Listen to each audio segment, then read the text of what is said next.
in America for 30 years and now resides in California. He graduated from Dartmouth in 1983 and served as a policy analyst in the Reagan White House. He considers himself a rebel against extreme secularism and claims that Christianity is winning the battle with secularism and that atheism is on its way out. Christopher Hitchens was born in England and is now a U.S. citizen, having lived here for more than 25 years. Mr. Hitchens is an author, journalist, and literary critic. His education began early under the tutelage of Ms. Watts in Dartmoor and continued with a degree in philosophy, politics, and economics. Mr. D'Souza will begin the debate with a 15-minute opening statement, followed by Mr. Hitchens doing the same. Thank you, Dr. Bishop. That was a very gracious introduction. In fact, I think I might have been the only guy sitting up here going, more, more, more.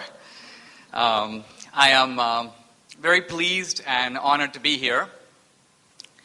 I must say that I love the South, and I mean that in more ways than one. My wife is from Louisiana, and her name is Dixie.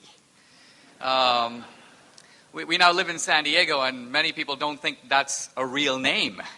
But I'm delighted to be here in Mississippi, delighted to be crossing swords again with Christopher Hitchens and addressing the topic of what is so great about God. Now, here in the Bible Belt, you might feel that this is the Christian capital, you might say, of the world. But actually, it is not so. If you want a capital for Christianity in the world, you're probably better to look at Seoul, South Korea. Or you're probably better to look at a village in Nigeria or a favela in Brazil. The point I want to make here, and it's actually a very encouraging point for those of us who are religious believers, is that religion in general, but specifically Christianity, is spreading rapidly throughout the world. In fact, many people think Islam is the fastest growing religion in the world, but it's not true. Islam is the second fastest growing. The fastest growing is Christianity. Islam spreads mainly through reproduction, Muslims having big families. But Christianity spreads through reproduction and conversion. Now, this is a big surprise because just a couple of decades ago, when I was in college, we learned that the world is becoming inevitably more secular. There's a kind of inexorable tide away from belief in God and toward what the philosopher Nietzsche called the death of God, a completely secular society. And the idea was that as countries become more modern, more industrial, more scientific, more affluent, they will automatically become less religious. This was called the secularization thesis, or the secularization expectation. And the interesting thing is it has turned out not to be true. In fact, the only example of secularization that we can point to in a clear way is Europe. It's true, as Europe became more affluent, it did become more secular. But America hasn't gone the way of Europe. And in fact, if you look at the newly modernizing countries of India and China, you find that far from becoming less religious, they're becoming more religious. And in fact, Christianity is spreading very rapidly in countries where it previously had no footing at all. You have African countries that were 1 or 2% Christian 100 years ago, and now they are 50% Christian. So why am I telling you all this? Because it seems to me that one reason we are seeing this new atheism, a kind of attack against God, an attack against Christianity, is not because Christianity is losing, but because it is winning. 25 years ago, the atheists thought we can sit back on our rocking chairs and just wait. The world is going to move in our direction. But now they've realized that's not happening. We've got a counterattack. And so I think the belligerency of these books, the God delusion, God is not great, are a reflection of the fact that atheism has got to, you might say, go evangelical. And what I mean by that is we now have a new phenomenon in our time. You could call it missionary atheism. the atheist actually wants to get out there and make converts to his or her cause. Now, what's my complaint about all this? First of all, I want to say that in this debate, my idea is to defend Christianity, but without appealing to any Christian premises. In other words, I'm not going to be citing the Bible. I'm not going to appeal to Revelation. You might almost say I'm going to debate with one hand tied behind my back. But why? Because ultimately I want to engage the secular critique on its own ground, which is on the ground of reason. So our debate will be conducted by discussing history and philosophy and science and politics, but at no point am I going to appeal to any kind of Christian revelation. I'm going to appeal, as Christopher Hitchens claims to, on the ground of reason alone. And one of the complaints I want to make is that the atheist today is actually neglecting the huge influence of God, but specifically the Christian God, in shaping the values of our society, even the values that the atheists care about. Let's set aside for a moment Christian values. Let's just look at atheist values. Values like the idea of the individual, or the right to dissent, or the idea of toleration, or the equal dignity of women, or the idea of compassion as an important social value, the dignity of life, and so on. The importance of science, which a lot of atheists will champion as their cause. The point I want to make is that these values have assumed the importance that they have in the West, and in fact, in some cases, in the world, because of Christianity. Take, for example, the ideas behind the Declaration of Independence. All men are created equal, and out of that comes this entire catalog of rights. And yet Jefferson, who was not a particularly devout Christian, Jefferson generally tended to read his Bible with a friendly pair of scissors, cutting out passages that he didn't like so much and so on. Didn't like the miracles. But on the other hand, when Jefferson sat down to identify the source of our rights, where do these rights, they're supposed to be self-evident. Some people might say they're not evident at all. Where do these rights come from? Jefferson could think of only one source, namely our Creator. Ultimately, it is because we are created equal, you may say, in the eyes of God. That's why it follows that no man has the right to rule another man without his consent.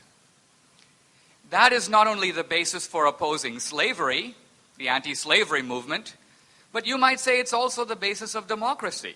Modern democracy is based on the idea of what? No man or no person has the right to rule another without consent.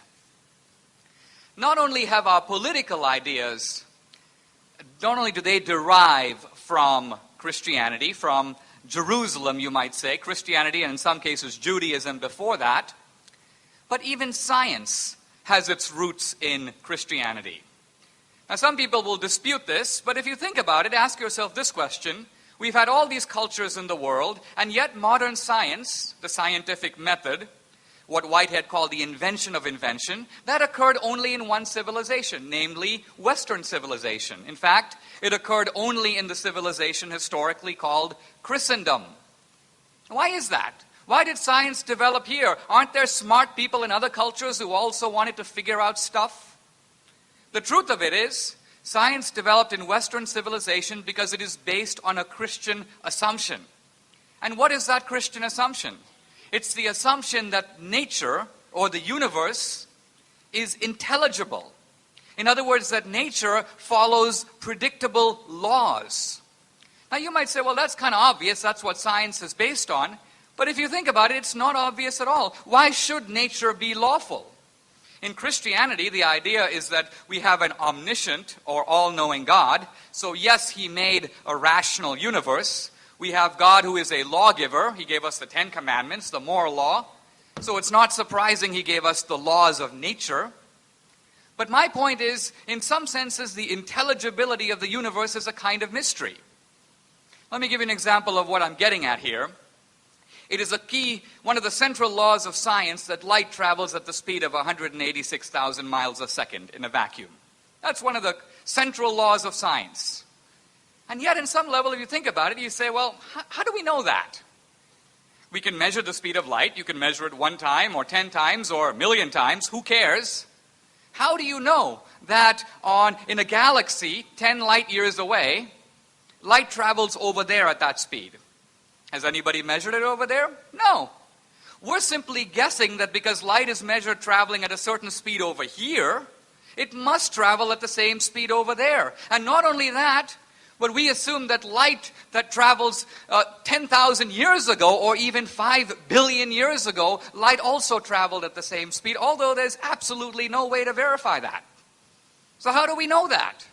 We're assuming a lawful cosmos. Now again, when you go to other cultures, you see right away how this assumption is immediately called into question.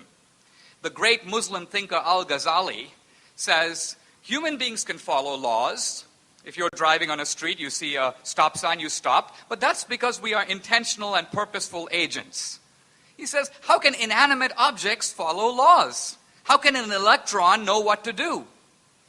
And Al-Ghazali says the whole universe exists in the mind of Allah. Everything happens at every second because Allah wills it to be so. There's no other way it can happen. The point I'm trying to get at here is to show that it is only in Western civilization, it's only in the orbit of Christianity that we have this idea of a rational, intelligible, lawful, mathematical universe. And while people often talk about science as opposed to Christianity, if you were to make a list of all the great scientists of the last 300 years, a list that would surely include people like Galileo, and Copernicus, and Kepler, and Leibniz, and Pascal, and Boyle, and Newton, you'll discover that the vast, vast majority of these scientists not only believed in God, but most of them were specifically Christian. So Christianity, in a sense, is the author, not only of many secular values, but also of the science that is today invoked against Christianity. I've spoken a little bit about the legacy of Christianity. I have a lot of material to cover and my time is so limited, so I need to adopt the motto that King Henry VIII used with one of his wives. He said, I can't keep you too long. So I need to fast forward a little bit. And now I want to talk, if I may, briefly about morality. And I want to try to show that one of the things that's great about God is God ultimately is the moral lawgiver of the universe. The first thing I want to show is that morality is universal. This is very obvious. We all have, if you can. By the way, some people think we get our morality from the Bible, but that's not strictly true. I tried to remind myself when I first read the 10 Commandments, did I read the 10 Commandments and say, oh, let me see, stealing is wrong. Wow, unbelievable. I had absolutely no idea. Killing is wrong. That's another big surprise. No, the truth of it is when I read the 10 Commandments, I already knew them. I already knew. The 10 Commandments is not an inventor of morality, it's a codification of it. Really, morality is the voice within, what Adam Smith calls the impartial spectator inside of us. And all of us have morality. I was speaking on the campus the other day, I said, look, if we were to bring a little dog into this room and Christopher Hitchens were to get up and start stomping on it, there would be a tremendous wave of revulsion throughout the room. And someone in the audience shouted, well, what if it's a cat? I said, well, then we'd all be equally entertained. But nevertheless, the point is when we acknowledge within us the existence of a moral law, remember that law cannot come from nature. And here's why. Nature is simply a description of what is the case. Nature is a description of reality as it is. Morality is a description of reality as it ought to be. And that's two very different planes of existence. The way things are and the way things ought to be. Nature supplies the former, but it does not supply the latter. So what is the source of morality? Where do we get this little voice of conscience inside ourselves that seems to speak with unimpeachable authority? I mean, we can dispute our conscience. One of my friends says, I'm always wrestling with my conscience and I usually win. But what he's trying to say is my conscience is an acknowledged authority. I might not go along with it, but I don't dispute the unimpeachable power of what it has to say. And my point is, what is its source? I think it makes more sense to think of conscience as transcendent, which is having, you might say, a non-natural or, I would say, supernatural source, than to try to account for it in natural terms, which is simply to confuse the way things are with the way things ought to be. I now want to turn to an argument for the existence of God and for belief in God that I think we would do well to consider, particularly if we are not strong atheists, but you might say sitting on the fence. Or we're Christians, but we're not really sure why we believe what we do, whether it makes sense. I want to conclude with an argument that was raised by the philosopher Pascal. And Pascal makes the point, how am I doing on time? Fine. Pascal makes the point that in life, we have to make decisions even though we don't always have full information. Years ago, when I got engaged to my wife, I said to myself, I don't think I should give her the ring. Why? Because I'm really not sure what life with this girl is going to be like for the next 40 years. I don't know. I'm an agnostic. So what I should do is wait. I should wait for the data to come in. But then I realized even if we date for another year or 5 years, I still won't know. I believe your time is up, Mr. D'Souza. I'll pick this up in my rebuttal. Thank you very much.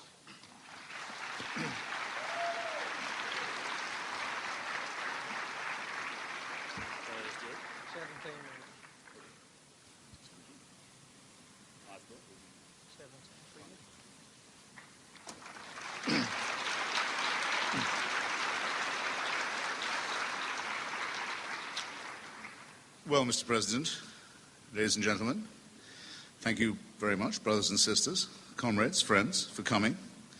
I'd like to exempt myself from the chairman's kind offer of protection. You don't have to demonstrate Southern courtesy to me. I've had enough of it all day. Everyone's been almost stupefyingly polite and gentle with me. So if anyone wants to get rough, they might find that I was ready to play. Second, I want to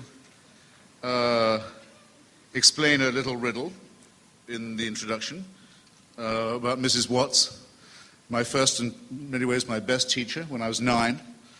She was my nature teacher in a lovely little school in the west of England. She was also my scripture teacher. So she would take us on nature walks, show us the beauties. Then she would do us search the Gospels.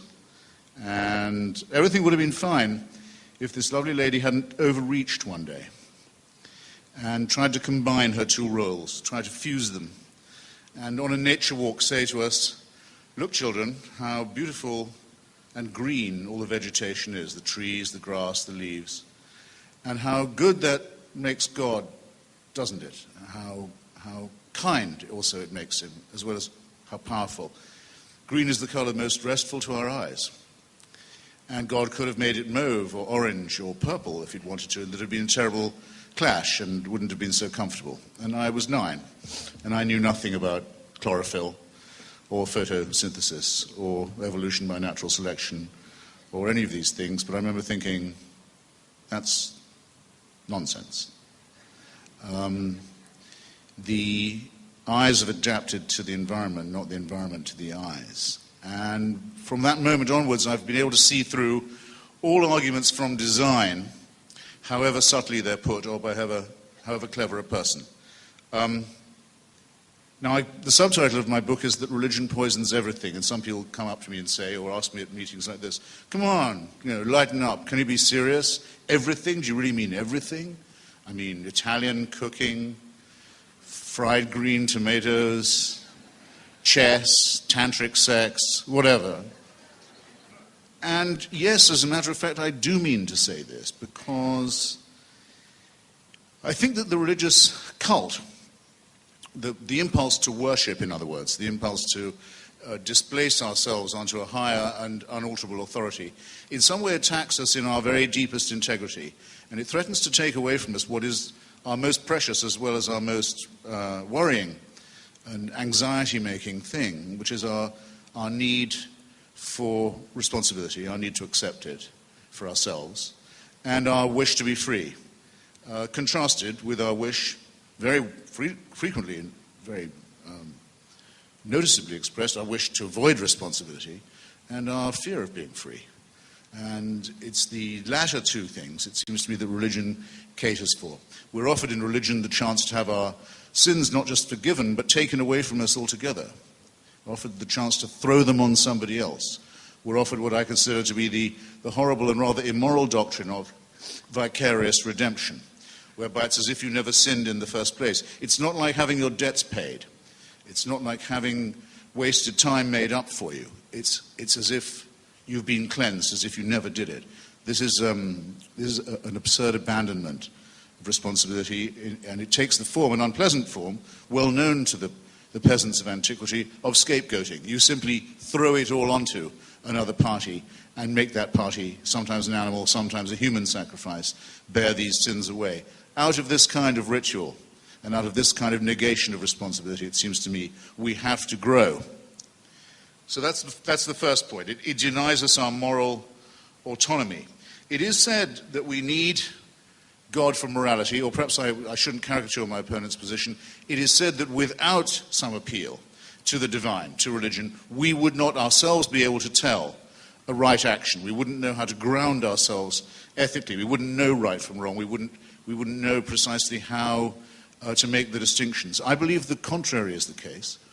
I believe that my mother's ancestors, if they ever did really spend all that time getting to Mount Sinai, which I think is, by the way, a mythical story, but never mind, let's take it as true for now, would not have got there and would not have got that far if they'd been under the pre-existing impression that adultery, perjury, murder, and theft were all fine. It's rather from religion, from us, excuse me, from human solidarity, from the knowledge that all societies have, that they cannot possibly evolve if they countenance murder or perjury or theft. That religion takes its morality. The stuff that's in the Ten Commandments, Dinesh, that isn't to do with human morality is often highly immoral. For example, it's forbidden even to covet other people's goods or achievements. And by the way, among their goods are included their wives, their womenfolk, who are lumped in with chattel, which goes to show that these commandments are created by men and not by gods. They're created by the agricultural and masculine values of the time. It's not a small point. But there's nothing, for example, to condemn the abuse of children. There's only a vague demand that parents be respected. After all, this is coming from, apparently, a father. There's nothing against racism. There's nothing against slavery. There's nothing against genocide. Partly because in these and ensuing chapters, all those things, racism, genocide, slavery, are actually going to be not just recommended, but enjoined, made an actual injunction on the children of Israel. They're going to be told to do these things. So it seems to me very obvious that what is known as religious morality is partly man-made, and it shows. It shows that it's made by a greedy and cruel, partly evolved, fairly highly evolved, let's not run ourselves down too much, primate species that turns out on examination to be, as we now know, 1/2 chromosome away from a chimpanzee. Well, the other objection, and it comes out of this one, is that religion gives us a false picture of moral reality. If it were true that religion was the source of morals and ethics, then you'd have to be able to answer the following two questions that I'm going to pose to you, and take your time to answer them, and we have plenty of time to discuss this when we move to the public phase of this evening. You have to name for me a moral action committed or an ethical statement made by a believing person, by a person of faith, that I couldn't make as an unbeliever. Okay? I've challenged the Archbishop of Canterbury on this in public, and many other spokesmen of many religions, and I've not yet had a persuasive answer. You have time. Think of something I can't do that's moral, or I can't say that's moral or ethical, because I'm not a believer. Take your time. Now there's a corollary question. Think of a wicked thing done, or an evil thing said, by somebody purely because they are a person of faith. You've already thought of one. You don't need any prompting from me. The suicide murder community is almost entirely faith-based. The genital mutilation of children is exclusively religiously motivated. Sins that hadn't been thought of before, things that we've hardly had time to think of condemning, are actually advocated by men of God, and often in the name of God, as a matter of obedience to his will. So just bear in mind, ladies and gentlemen, if you do want things to get a little warm later on, that I, for one, will take it as extremely insulting if any person of faith makes the assumption that their faith gives them a moral edge on me. I want to hear a lot more apologizing from the faith-based communities for the evil that they've done before they even start clearing their throats and telling me I wouldn't know right from wrong without their permission. I'm sorry, I won't be, can't be spoken to in that tone of voice, and nor should any of you. On with the false picture of reality. Religion has its grandeur. The reason why this discussion is always so interesting, always so worth having. The magnificence of religion comes from the fact that it was first. It was our first attempt. It's our first attempt to make sense of the cosmos, our first cosmology, our first attempt at philosophy. In many ways, and in some of the books, our first attempt at literature and poetry. In some ways, our first attempt at medicine, even at physics, at all the sciences and some of the arts. This was humanity's first fumbling attempt to look at the sky and see where it fitted in. All credit to religion for trying this. Someone had to. But because it was the first, it is also in many ways the worst. What happens when you don't have a germ theory of disease and you wonder where the plagues are coming from? Well, you either think they're a punishment from God, or you think, depending on how far we've gone along into the medieval years of religion, they come from the Jews poisoning the wells, or from witchcraft, or from people not going to their prayers enough. The same about natural phenomena like earthquakes or floods. There must be a supernatural explanation for things that, of course, we now know can be much better and more accurately explained for us. So the fact that we are still burdened by the false picture given of reality and of nature by religion is, I think, not the smallest of the indictments against it. You still hear, at times like Katrina or the Pacific tsunami, you will still hear men of religion, including in civilized and advanced and educated countries such as England, the bishops saying, this is because of sin that there is an inundation. And out of this, it seems to me again, we must teach ourselves as developed humans, evolving humans, to grow.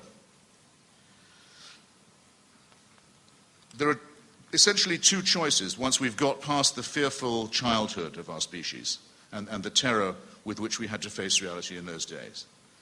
We can either say of ourselves and to ourselves that we are here because of a divine design, or we can admit that we are here because of processes we don't fully understand, but that are cosmological in the first instance, the Big Bang, and Darwinian, to give it a shorthand, the consequence of evolution by natural selection and random mutation in the second. Now, it's an interesting thing that religion now wants, having fought very strongly against cosmology, having fought against any discovery that threatened the idea of a man and God-centered Earth that was itself the center of the solar system, that was itself the center of the universe, and having fought very hard and still fighting against the idea of evolution by natural selection. The great thing about being religious is this: when the evidence against you becomes overwhelming, and you can see the amazing intricacies of the Big Bang and the extraordinary matter of the Hubble red light shift and the things we can now see through Mr. Hubble's telescope, and when you see the extraordinary variety of species, religion says, come to think of it, that is true. In fact, it shows that God was even more ingenious than we had thought him in the first place. What's my objection to this kind of argument? Well, of the many I could make, the first is simply this: it's completely impossible to refute. Because every time any new evidence comes to light, it's claimed for, well, it fits with the unoverthrowable theory that we already had. Some of you will have been taught already, I hope, that a theory that can be described as unfalsifiable is, to that extent, a very weak theory. And that seems to be to apply with overwhelming force to the religious or godly explanation of our presence here and the natural phenomena around us. I can imagine, a little pressed for time. Can you give me a rough idea? Okay, that's not long. I'm going to be very quick and say what I've been implying, and I was going to lead up to a bit more slowly, which is that this referring upwards of these questions of responsibility, of freedom, of inquiry, this referring upwards of them all the time to a celestial authority is, in my opinion, as well as futile intellectually, potentially very sinister, because what it suggests is that we are governed by a kind of celestial dictatorship, by an unanswerable to unchangeable authority in the sky that can watch us, keep us under permanent surveillance, keep us permanently under watch, can convict us of thought crime, can guard us while we sleep, and that carries on this process of surveillance and supervision even after we are dead. It seems to me this would be a horrible thing if it were true. It would be worse than any known tyranny has ever been. But that in itself puts me in mind of something, which is that most of the tyrannies under which humans have labored in the past and continue to labor under in the present have in their essence been theocratic. Because once you can give to any other group of mammals and primates, any other group of humans who are essentially no better than you, the right to say that they speak in God's name, that they know God's will, that they have God's authority and God's permission, then there is no limit to the kind of totalitarian misery that can be inflicted on you in the real world, in the very few years of existence and life and potential freedom that we absolutely know for a sure thing we do have, that are not part of the metaphysic, but that are our common property, are our birthright. And this has been true since the early theocratic tyrannies of the Aztecs, the Babylonians, through to the idea of the tyrannies of feudalism and monarchism against which the American Revolution was mounted, to many of the terrible 20th century tyrannies, fascism, Hitlerism, the South African system of apartheid, which was a branch entirely of the Dutch Reformed Church and its belief that there was a divine mission on their side, the Islamic Republic of Iran, which is shortly to get its own apocalyptic and Armageddon weapon, and other threats which make me think, and I'll rest my case here and wait for rebuttal, make me think that the battle against the religious illusion is part of a very important battle, not just for human emancipation, but actually potentially, if not really imminently, also for human survival, and therefore a battle that we dare not lose. Thank you.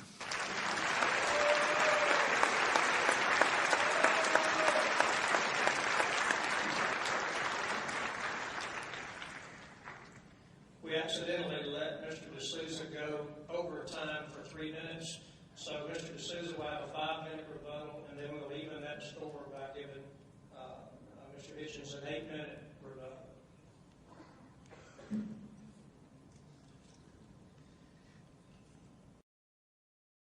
I must say that in Christopher Hitchens, as you heard, we have a formidable advocate for atheism.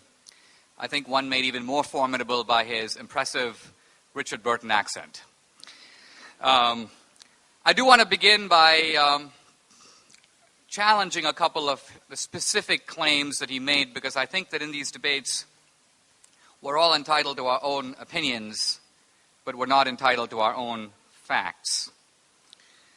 He began by saying that he challenged Christians, or anyone, to state a premise from within religion that is exclusive to Christianity, that would not be or could not be advocated, I suppose, consistently or in reason by an atheist. And I have an answer for that. It's simply Christ's principle or injunction to love your enemy. Now, obviously, any atheist can say that, but it makes absolutely no evolutionary sense. The whole point of evolution is to wipe out your enemy, who is a threat to your survival and the perpetuation of your genes. Yes, you might make temporary bargains with people for your own gain, but the idea of universal brotherhood, of taking care of the stranger, of pure altruism, of loving even those who intend you harm, this is a doctrine that I have never heard an atheist advocate, and I don't think anyone in good conscience could.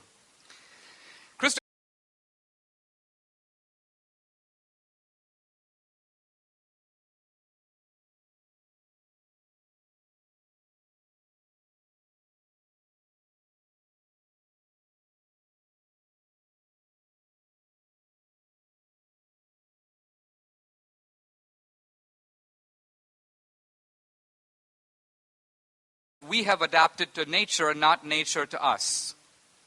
In those two rather pathetic examples, I think his logic holds. But if you go further, you see that his teacher's argument is completely valid. Let's say his teacher would have framed it somewhat differently. Not that we happen to like green pastures, but aren't we fortunate to live on a planet where the sun is 8 light minutes away? If the sun happened to be further away, it would be too cold to sustain life. If the sun happened to be a little bit closer, we would scorch to death. Oh, isn't it lucky that in our constellation we have a large planet strategically placed like Jupiter, which vacuums up wandering asteroids and meteors and prevents large lethal objects from hitting the Earth? There's a whole scientific literature on this. Now, this has nothing to do with Darwinian selection. It is simply ludicrous to say that the evolution, that because the dog and the wolf has a common ancestor, it has nothing to do with that. We're talking about the conditions that made evolution itself possible, the conditions that make it possible for life itself to exist on this earth. And then if you say, well, we just happen to live on a lucky planet, no big deal. There are billions of planets and stars out there. The truth of it is the universe requires certain numerical constants for life to exist. The physicist Stephen Hawking, in his book A Brief History of Time, gives one very revealing example.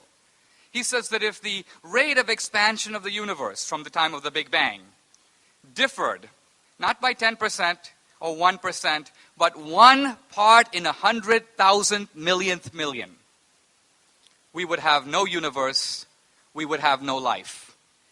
This is an argument for design at a completely different level than Christopher Hitchens' well-meaning English teacher.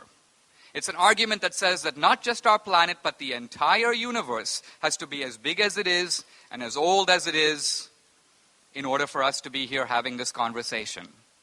This, I think, is an argument that needs to be answered, and I'll wait to see whether it is. I want to make a final point in my time about my own time. My time is up. Thank you very much.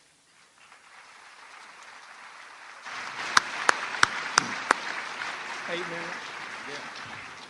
Mr. Hitchens will have 8 minutes, timekeepers. Okay, well, I'll do it directly, because this is starting to be fun. I don't want to change the goalposts, of course, but I don't actually think that loving your enemy is always a moral injunction. There are some enemies I don't love, and I don't think I should. It's not my right for people who might want to kill you and your children, or kill my children. It's not my right to love these people. It's my duty to destroy them, to defeat them. There's nothing moral about saying, let them have their way, turn the other cheek. That would simply be my political, my secular, rather than my theological view. But I do think there is a problem with the rest of what Dinesh said on this point. The other injunctions about love, and we'll stay just with Christianity for the moment. A problem I always had with it was compulsory love. Not you're compelled to love your neighbor, or even not just to love him, but to remember to love him or her as you love yourself, an injunction that actually cannot be obeyed. Nobody with any integrity and self-respect can have the same regard for another person as he has for himself and perhaps his family. It's not to be expected. It's more than can be demanded. It's a work of supererogation. And it has the sinister corollary that because you know you can never quite do it, you're always falling short. You must always flagellate yourself for failing to come up to this magnificent idea. You're always going to be guilty again. You can't possibly be right. You're always in a state of sin. And this has the connotation, again, of the totalitarian, a law you cannot obey. Further, you're supposed to return this love to someone who is your creator. And you're told, in addition to being compelled to love this person, you must also fear him. Is there not a problematic element here? Compulsory love for a being, a supreme being, of whom you must also at all times always be in fear. When I think of this, the image I get is of George Orwell's Big Brother in 1984, where adoration is extracted from people who are in a state of holy terror. It doesn't seem like morality to me. Now, the so-called golden rule, that we should have the same consideration for others that we expect them to have for us, is a very fine rule in its way. It has a limitation I'm about to mention, but it's a decent enough rule, and and it's not hysterical, and it's not totalitarian, and it doesn't demand the impossible of people. Don't do to another what would be repulsive if they did it to you. We know that that was said by Rabbi Hillel long before Christianity, Babylonian rabbi. Something almost exactly in that form of words also appears in the Analects of Confucius. So it predates monotheism altogether. Some such idea is obviously innate to us. It's commonsensical. The limitation, I'll just mention it conversationally, is it's a rule that's only really as good as the person who's uttering it. The person who's uttering it must be a person of average moral character, because there are many people, let me think of an example. Well, Charles Manson, for example. It's ludicrous for me to say of him that I don't want anything done to him I wouldn't want done to myself. Obviously, I want different things to happen to Charles Manson. I don't judge it by what I think I'm entitled to. So the rule is in danger of becoming tautologous and of breaking down. And that's why I don't think that there are, in that sense, religious or moral absolutes. And why it never makes any sense to say that we wouldn't know right from wrong if we couldn't refer it upwards to the unseen celestial court. There will always, unfortunately, be ethical and moral approximations, and that's part of the curse of our mammalian condition. Now, I deliberately did not say that suicide bombing, I think the record will show, was an exclusively religious monopoly. I said it was almost exclusively a religious monopoly, because I know myself about the Tamil Tigers, and I agree with what Jinesh said about that. I said the genital mutilation of infants community was exclusively religious.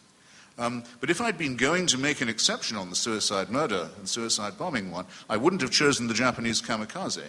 After all, their emperor was a god in Japan. Japan was one of the most completely theocratic of the three countries that made up the Nazi-fascist axis. The emperor was, until he renounced his divinity, rather conveniently in 1945, a god. So anyone committing a kamikaze action was doing it to please the divinity. Just a point I don't think that is negligible. How much time do I have about Jupiter protecting us from meteors? Oh, that's all right.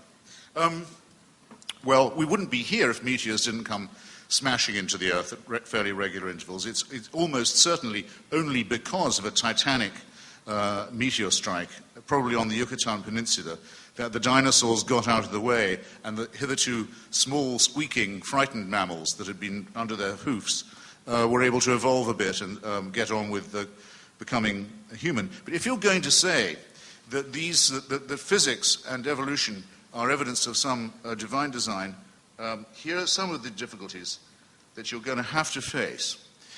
First, whether or not there used to be nothing and there's now something, and that something is the miracle, however we resolve that, we do know one thing for absolutely sure. Our something is very soon going to be replaced by nothing. The Hubble red light shift, some of you will know about it, used to postulate that the Big Bang means that we're exploding away faster than we had thought from the original source. That matter is flying apart, the observable universe is flying apart much more quickly than we had thought. It was then thought for Newtonian reasons, well, that's going to slow down. The rate, at least, will slow down. The recent discoveries by a great physicist named Lawrence Krauss have shown to the contrary. The rate of expansion is actually increasing. In other words, very, very, very soon, it won't be even possible to detect the red light shift anymore. So a lot of nothingness is coming our way, and if that wasn't enough, the Andromeda Galaxy, which can be seen almost by the naked eye in the night sky now, is headed directly on collision course with our own. That's some design, isn't it? Of taking our own tiny little suburb of this magnificent cosmological city, our negligible little suburb, just our solar system, for an example, of all the planets in it, all of them but ours, are either much, much, much too hot or much, much, much too cold to support any kind of life, and of our own planet, huge tracts of it, the same can be said, either too hot or too cold, and on a knife edge. And we've only been on it for about 100,000 years minimum, 250,000 years maximum, and our tenancy on it can already be seen to be very short term. And in the meantime, we've discovered that of all the species ever put on this planet, or to have occurred on it, I mean to say, 98 to 99% have already become extinct. So if all of the things I've just mentioned to you, all of which are true and factually verifiable, are the responsibility of a deity, then there's only one conclusion you can draw. This deity must be very, very clumsy, very tinkering, very improvising, and very, very wasteful of cosmic and human and animal material, at least. He must be very, very capricious indeed, playing and toying with his creatures and his creations, and/or he must be very cruel and very indifferent. So if you want to award these responsibilities to your God or to your religion, then I'm entitled, I think, to wish you joy of it. Thank you.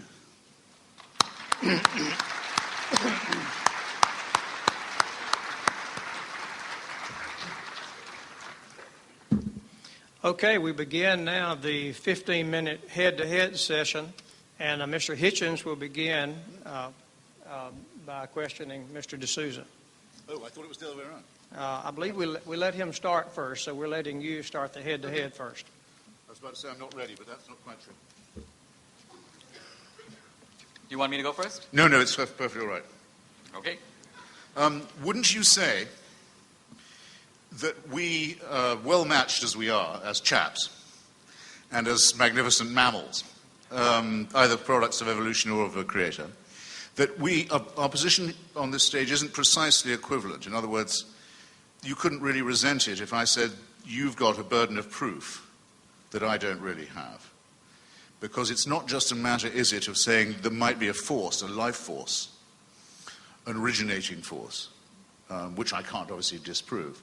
But you have to show that there's a force that actually cares about humans, intervenes in human affairs, cares which country wins a war, perhaps, even which party wins an election, who knows, but perhaps answers prayers, takes an interest. In other words, there's a big gap between deism, the idea of a god, and theism, the idea of a religion that can propitiate a god and can know what he wants of us. Well, I would agree, in part, as upholding the affirmative in any debate, what's so great about God, I need to show what's great about God. Now, it's true that our topic is huge, and if you want to go into issues of why there's suffering in the world, or why do we believe in the Christian God, why Jesus and not, say, Baal or Allah or Krishna, then we've got to go into each topic, but they are a little far afield perhaps for this debate, although I'm happy to jump into them. So I won't assume the burden of proving all those things. I'll assume the burden of proving the resolution of what's great about God, and then if you want to pick particular aspects of it, I think we'll have to engage on those specifically. Well, I mean to say, perhaps I'll try and rephrase it a little, that I see no reason to believe in the existence of any supernatural dimension, either cosmologically or on Earth, or in human life. I can live without it, and in fact I think everyone does live without it, whether they believe in it or not. You clearly don't think that, but you also think that salvation is attainable by this. It's not just a matter of proving that there might be a supernatural dimension, but that if you believe in it in the right way, your sins can be forgiven, you can be saved, and you can have an afterlife, a blissful one, that will go on forever. Now, don't you think that's quite a high burden of proof? Yes, but I think that a lot of those things flow out of the premise of God. For example, there are a lot of things unbelievable in themselves that are completely believable if you posit God. For example, miracles are, if someone were to tell me, I know a way to make my hand grow twice as long, I would say that's preposterous. On the other hand, if he told me that there is an all-powerful, omnipotent, supernatural being ruling the universe, and if I pray to him, he has the power to make my hand grow long, that becomes less unbelievable, doesn't it? Not to me, no. No, because, well, but once you concede the premise, if you thought there was a supernatural being, you don't think he could do it. No, but both claims are equally absurd. No, but right. So then you're essentially giving me a false burden, because you're saying, Dinesh, not only do you have to prove the existence of God, you've got to prove these 10 other things, even though if I prove the first thing, all the other 9 would logically follow. You may not accept the first one, but you can't pretend like I need independent proofs of the other 9. Well, no, I'm just simply saying I don't think theism does follow from deism. In other words, you get to the point which Spinoza arrived at and Einstein arrived at, and many other scientists and philosophers have arrived at by saying, well, there's enough harmony and majesty in all this for us not to be able to say or even want to say that there may not be a hand at work somewhere. But you can't get from that to a personal God whose mind you can know, whose will you can obey, whose help you can enjoin. Well, I would agree. All your work is still ahead of you, in other words. I think that deism is a form of theism. It is theism light, you might say. I wouldn't put Spinoza on that category. He was more of a pantheist. Yes, okay. On the other hand, I think that deism does posit a supernatural creator, but somehow makes him an absentee creator. He started the clock and then he stepped back. So it's a little bit of an idea of a lazy God. It's not my idea of a God. But on the other hand, deism may be one way to start on a full proof of theism. Then, okay, fine. Then let me ask you a related or subsequent question.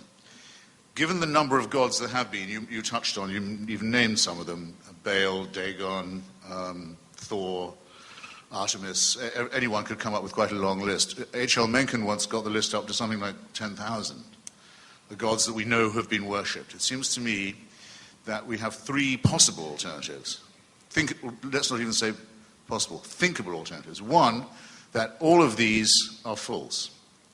In other words, that the proposition God made man in his own image is exactly the wrong way around. Instead, men made many gods in their own image.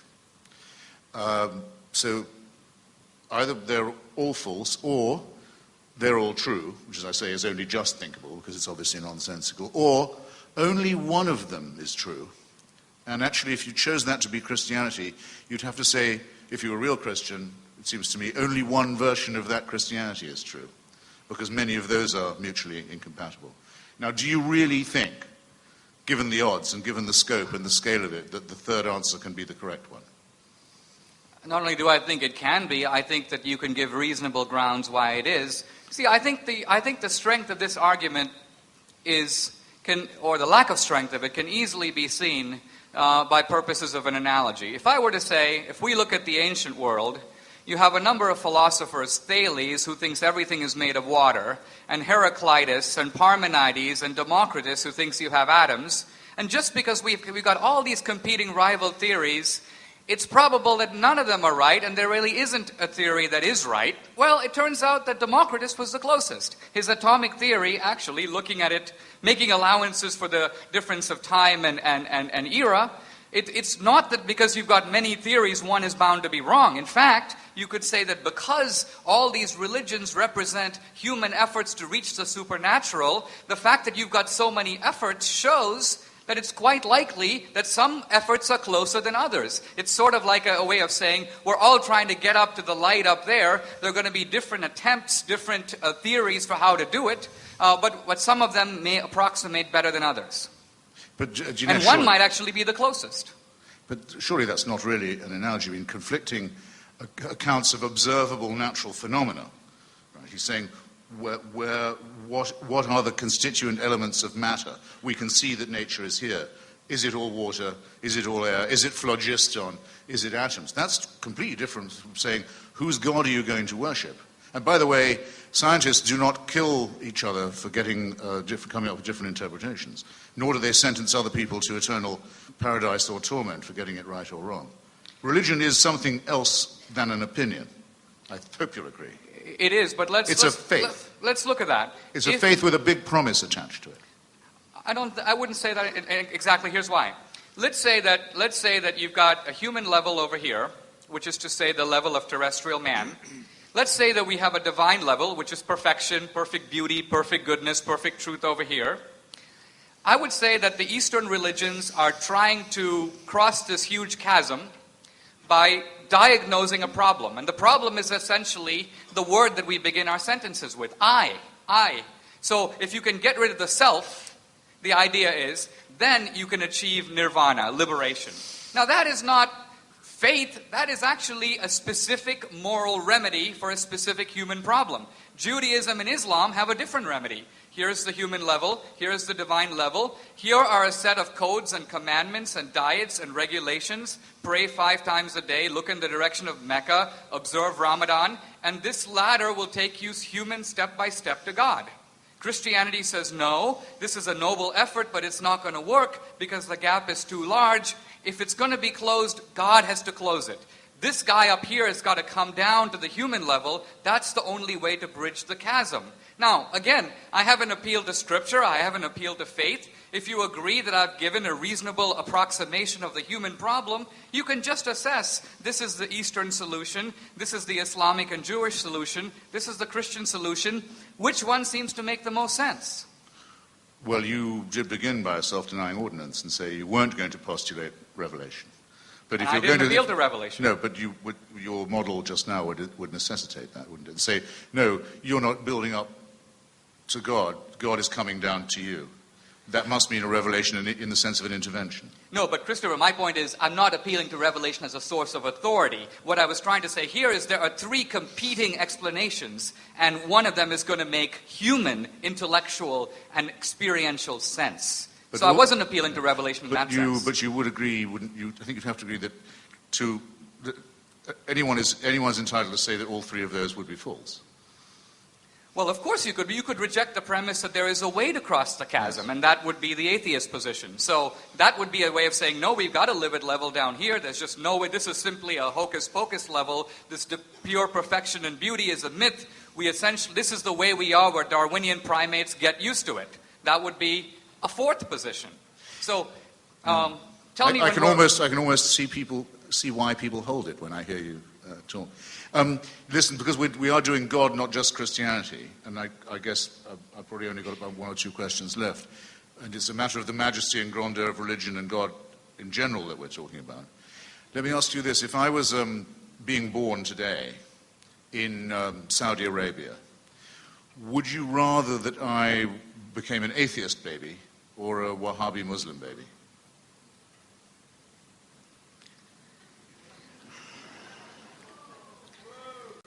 This is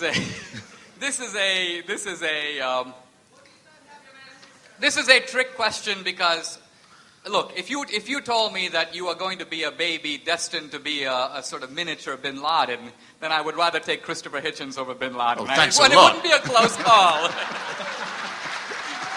God, that was like pulling teeth. No, I was just hesitating because I don't want to write off the entire Muslim world as potential suicide terrorists, even in the infant stage. Hey, here's a Muslim baby, but it's worth less because it's going to, I think that's too harsh. I mean, there's a species of Islam I think we rightly fear, and I think we're on the same side of the aisle on that one.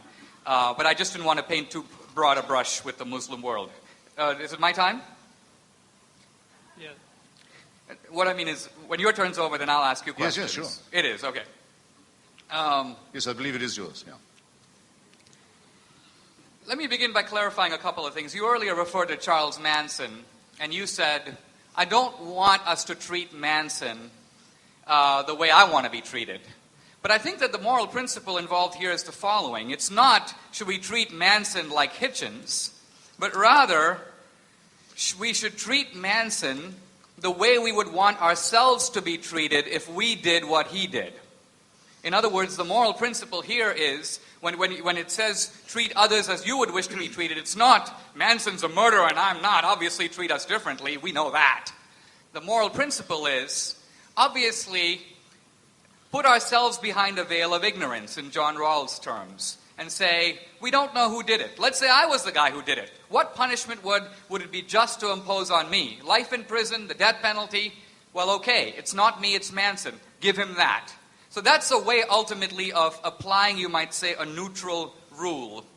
So do you agree that the Manson analogy was flawed in that Well, sense? then it would be, Dinesh, a different rule. The rule is do not do to another what you would not want done to yourself. I'm saying in that, I quite agree, by the way, with your Rawlsian take, but that's evolved without any reference to any injunction about a golden rule.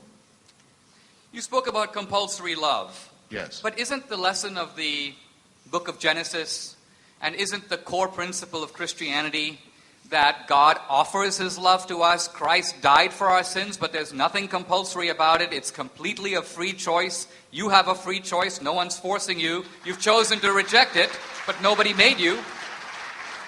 Well, you can, of course, you're free to reject it. I'm here to illustrate that point to the best of my ability. But in a very large number of times and places, the price of rejecting it, or even of seeming to reject it, has been very high. And not just in the sense of eternal punishment after death, but extreme punishment and persecution during the only life one actually has. So I'm thankful, very grateful to you, naturally, for giving me my manumission. But I don't actually think I need your permission to be free on this point, or the permission from the divine either. That's being unfree. It's like saying, of course if people ask me, have we got free will, I say yes. Of course we have. We have no choice. At least I know I'm being ironic, and that the irony is somewhat at my expense. But if you say, of course we have free will because the boss says we do, you've advanced the argument not at all. It's analogous to that. Okay, that's the end of our head-to-head session. Thank you both, gentlemen. What? I thought he had 15.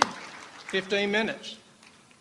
Oh, but you know what? I think we misfired a little bit in that we were initially intending to go back and forth, but we carved the time, and he took the bulk of it. Let me have a couple more questions, and then we're happy to move it. I think he should, don't you? Yeah. Are you happy with that, Mr. Hitchens? Yes, I think I unintentionally overrun my time this time. Sorry.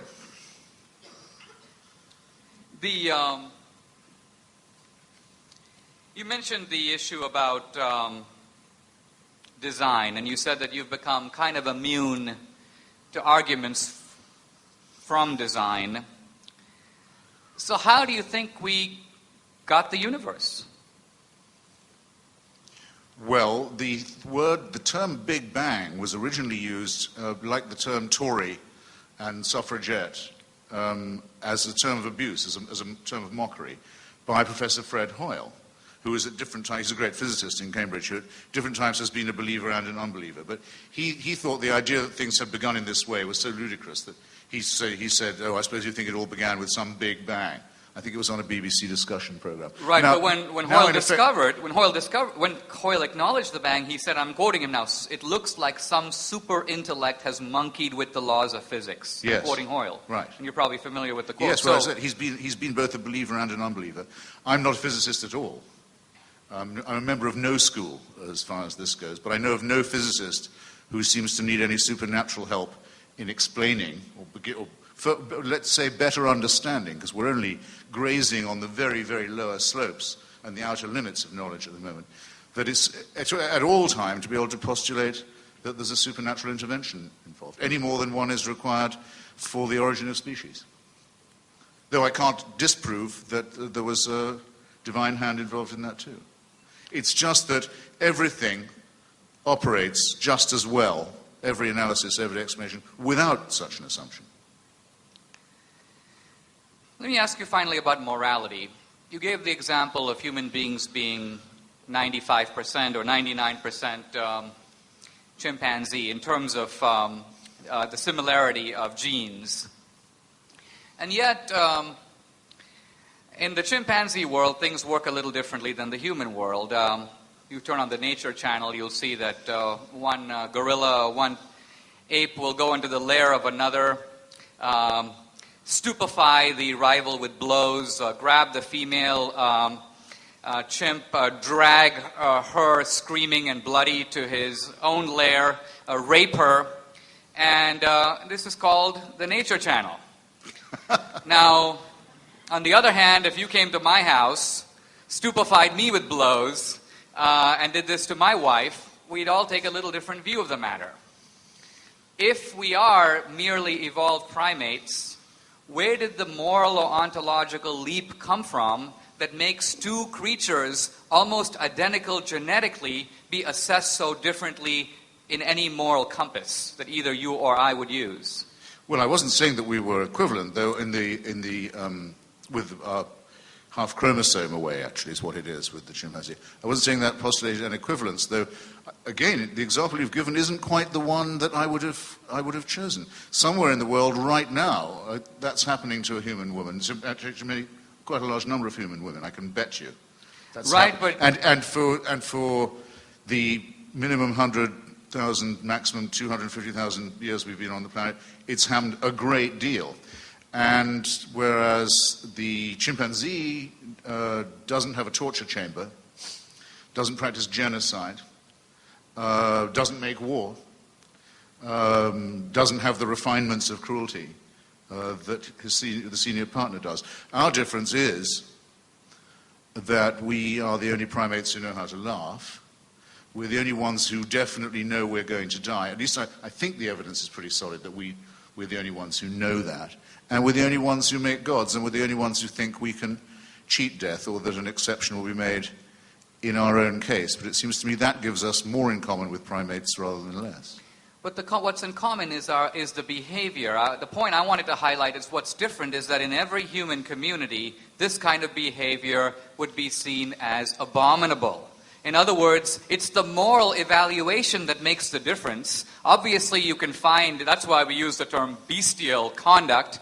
You will find bestial conduct among human beings, but the difference is we assess it differently. You never get the idea that in the chimpanzee world, there's a small United Nations issuing declarations of chimpanzee rights. In fact, one of the interesting things about the debate about animal rights is that animals never seem to respect them.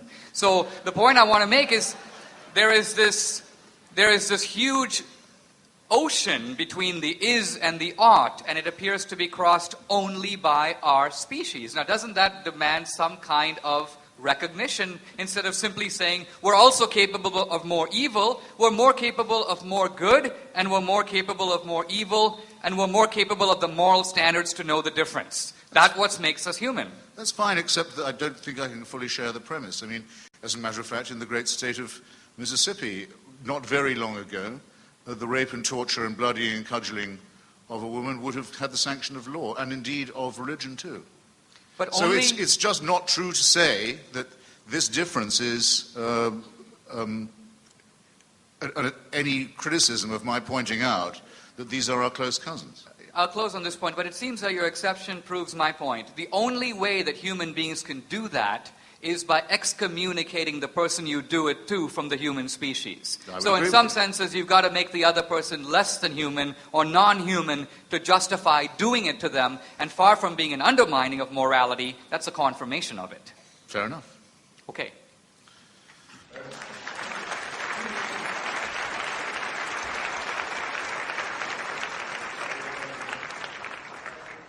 Yes. Now we come to the part of the debate where you get to ask questions. If you have questions for either of our participants, please make your way to one of the microphones at the end of the aisles. Please ask brief questions. Direct them either to Mr. Hitchens or Mr. D'Souza. When the person that you're requesting to answer your question does so, the other debater will have an opportunity to respond. And we'll begin on my left, sir. This is a question for Dinesh. You mentioned the universal constants of physics about the improbability for our universe sustaining life. However, I want to know your response to this. Einstein said God does not play dice, which is you're saying you're postulating an improbable universe with no denominator. In other words, it might not have been any other way. There may be no other possibilities for universes. So what's your response to that? I'll restate the question. The question is, hey, you've been talking about all these great coincidences, the so-called fine-tuning of the universe, but didn't the great authority Einstein say God does not play dice with the universe, and isn't Einstein's dictum a refutation of this notion of particularity and fine-tuning? Einstein's comment about God not playing dice with the universe was made in the context of the discovery of quantum physics. Einstein refused to believe that nature could be so erratic and unpredictable at the very tiny scale. And then as his life went on, Einstein had to admit that quantum physics was a premise that was not only as validated as the theory of relativity, but in some ways one of the most tested theories in all of physics. So Einstein was wrong. Einstein had to admit that his anxiety about quantum physics was misplaced, and his refusal to believe it one of the great mistakes of his life. So Einstein wasn't even addressing the anthropic principle or the fine-tuning, but in the one context where he used the phrase, God does not play dice with the universe, it turns out God does. Mr. Hitchens, you care to respond? Einstein was, he tried to avoid using the word God at all. He would sometimes use a sort of playful expression, the old one, and so forth. He tried not to personalize the question because he was so sure that you couldn't get from any speculation to a personal or intervening God. And though he was very often misrepresented on this point, if you're good enough to buy a copy of my portable Atheist anthology available at fine bookstores everywhere, you can see a very exhaustive anthology of Einstein's views on this question, which were determinedly non-theistic. Okay. Thanks for coming out, y'all. This is also for Mr. D'Souza. I hate to overload him, but when you were making your rebuttal, you appealed to the uniqueness of Earth as evidence for God's existence. And I'm kind of confused. I don't see how a supernatural explanation that doesn't rely on scientific fact for its proof is any more likely or easier or anything than just chance. Okay. The question is, why posit a creator? Why not say chance? Let me give you an analogy to illustrate my point. Let's say I entered the California State Lottery, and I win. I would say, that's chance. It's unlikely. There are a lot of people in California, but someone had to win, so I won. Now let's say that the next week I entered the Nevada State Lottery, the Utah Lottery, and the lottery in every 50 state, all the 50 states, and I win every single one. Then someone would say, well, that could be chance, but when you start multiplying the odds, human reason begins to rebel.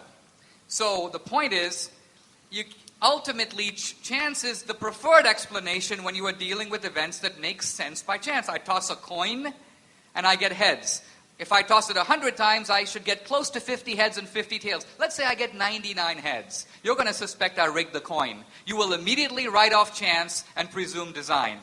So that's my point. Human reason operates by giving chance the benefit of the doubt, but when a coincidence becomes too big, you begin to suspect the designer. So how come 99.9% of all species on Earth have been already rendered extinct? What design is that? Or would you prefer, since that's such depressing news, to attribute it to coincidence? I'm not, first of Random, all, I don't think... These species were unlucky.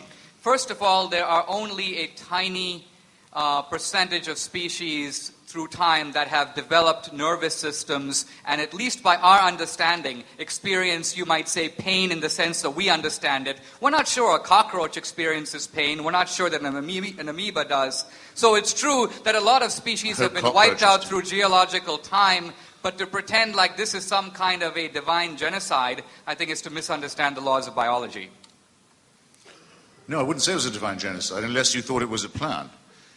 Nothing remains to be explained if you think these events happen randomly. My point is, you're saying you think that the idea that you've got a lot of different species, one developing out of the other, you think that that refutes the idea of design, whereas to me it confirms it. If you have a few simple laws that are, you might say, not only, Richard Dawkins in his book, The Blind Watchmaker, says, isn't it amazing we have a watch? And then he says, nature is the blind watchmaker. And he goes on in the book to describe what could be called a watch factory, called evolution, that magically produces copies of itself, watches, and other things, which survive according to nature's laws. And so he finds a watchmaker factory, and he goes, this doesn't require explanation, this is due to chance. Wait a minute.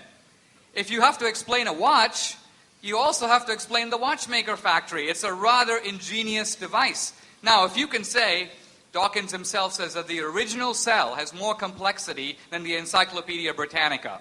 And not even Darwin dared to suggest that the original cell has developed by evolution. Evolution presumes the existence of self-replicating cells and then tells how we can get from A to B and B to C, but it takes A for granted. So it seems to me rather unbelievable to pretend like we have somehow answered the argument for design when we are presuming extremely complex design at the beginning. Yes. Well, that was real. Thank you, gentlemen, for being here and giving us this enlightening discussion. My head, like many of us in the audience, is just awash with these interesting ideas.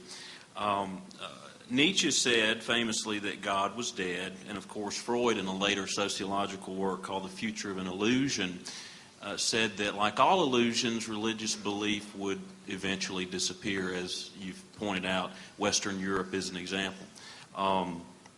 The question is to Mr. Hitchens, you said that religion is a kind of vestigial holdover from our intellectual infancy.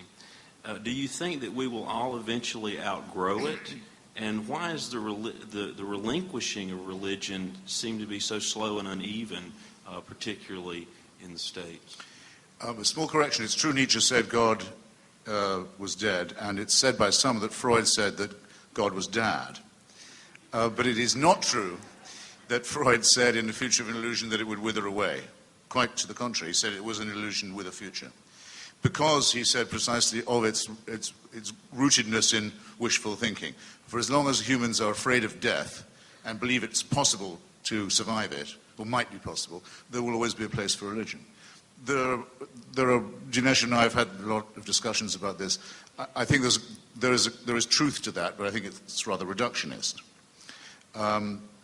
There's no reason at all to think that precisely because we are only partially evolved primates, that we will get over our fear of death or our need for worship and our willingness to believe in gods.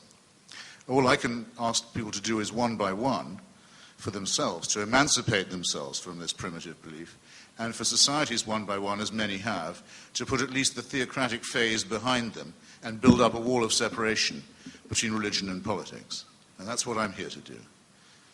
If I can offer a brief thought, there is a very strong evolutionary argument against Freud. In fact, evolution is decimating a lot of what Freud had to say, but I want to deal specifically with the idea of wish fulfillment. The thing to realize is that for surviving organisms, it is extremely expensive to hold illusory beliefs. And evolution counts against them. For example, imagine the case of two rabbits. Let's call them the survivor rabbit and the eternal life rabbit. Okay, and both are being pursued, let's say, by a wolf. The survivor rabbit says, I've got only one life to live, run like hell. The eternal life rabbit goes, yeah, probably I should try to escape, but I've got another life waiting for me that's even better than this one. In other words, the eternal life rabbit has the illusion. Which rabbit is more likely to get eaten? The point being here that evolution says that religion is expensive. Even in ancient times when people had less, they built pyramids and cathedrals and put the best calf and the best food away for the gods. This is non-Darwinian behavior. Those kinds of people should be expected to be wiped out from the gene pool, but they aren't. In fact, religion has a better survival value than atheism. That's why there are a lot more Christians in the country than atheists. So the point here being that the argument against Freud isn't just that illusions automatically die, but rather that illusions make no Darwinian sense when they are this costly, and Freud needs to come up with a better explanation. It's ingenious, but it doesn't allow for the retarding effect upon human civilization of superstition, slavery, genocide, human sacrifice, religious warfare, resistance to scientific and medical advance, and so forth, all of which can be chalked up with a great deal more accuracy, I might add, to the religious worldview. Okay. And which now that we're about to reach the point where apocalyptic weaponry is within the grasp of messianic parties and states, they may find that it's extremely counter-survival in a very alarming and immediate sense. Next Sir. question. My question is for Mr. D'Souza, and I'd prefer if you didn't go into a deep philosophical explanation, but just answered I'll try to give you a shallow one. The simple example. I just would like you to answer without going too deep. But why doesn't God heal amputees? Why doesn't God do what? Heal amputees. Why do people survive cancer but not regrow limbs? Why doesn't God heal amputees? I think this is a question that you might say presumes unbelievable. Christopher protested against it earlier, but it's unbelievable human arrogance. The human arrogance is this, that God is a kind of cosmic bellhop whose job it is ultimately to remedy all our sufferings. Maybe God created a universe which has many goods. Maybe God created a multiplicity of creatures which are in some senses good in themselves. Maybe human beings are part of those goods, but also subject to the same natural laws that affect the universe. So that earthquakes, tsunamis, natural disasters, as human evil, that's the product of free will. Maybe God's plan is ultimately providential. It concerns salvation, your soul, the next life. So even if God were to grow back your limb, you're still going to die. And what good is that going to do if you've got a long limb, but ultimately you die separated from God? So you may say that God has perhaps a little bit of better priorities than we do. Genius. Next question. In your earlier, in your first speech, that Christianity, the hypothesis of Christianity, is void because we change our story, so to say. Isn't that one of the main corollaries of the scientific method, that you change your theories with new data and adapt it so that it fits the evidence and not the other way around? I'm not sure I got the first part of your question. Yes, of course, that's the scientific method is to be always in doubt and to be always willing to test your own assumptions against new evidence. But that's completely different from the affirmation of faith. The affirmation of faith is a presupposition. I used to sit and listen to it being said, in order to believe, you must have faith in order to believe. There was nothing you could tell me in advance that if I could show it to you, would destroy your faith. It's evidence proof in that case. You couldn't have a bigger discrepancy between two ways of looking at the world than the religious and the scientific one. Let me support your point a little different way, though. I think what she's trying to say, and I would agree with her completely, is that we always talk about scientific progress. We judge science by its latest and most spectacular advances. We judge religion by, you may say, its oldest and crudest interpretations. And so we don't concede religion the chance to progress like science. I mean, I could attack science by saying, let's look at those early scientists who, when people got sick, would cut them open and start bleeding them to death. Let's look at the ridiculous theories of people like Thales, who lived in the 5th or 6th century before Christ, and that would be an indictment against science. You'd say, no, let's judge science by its best guy. Let's put up Einstein.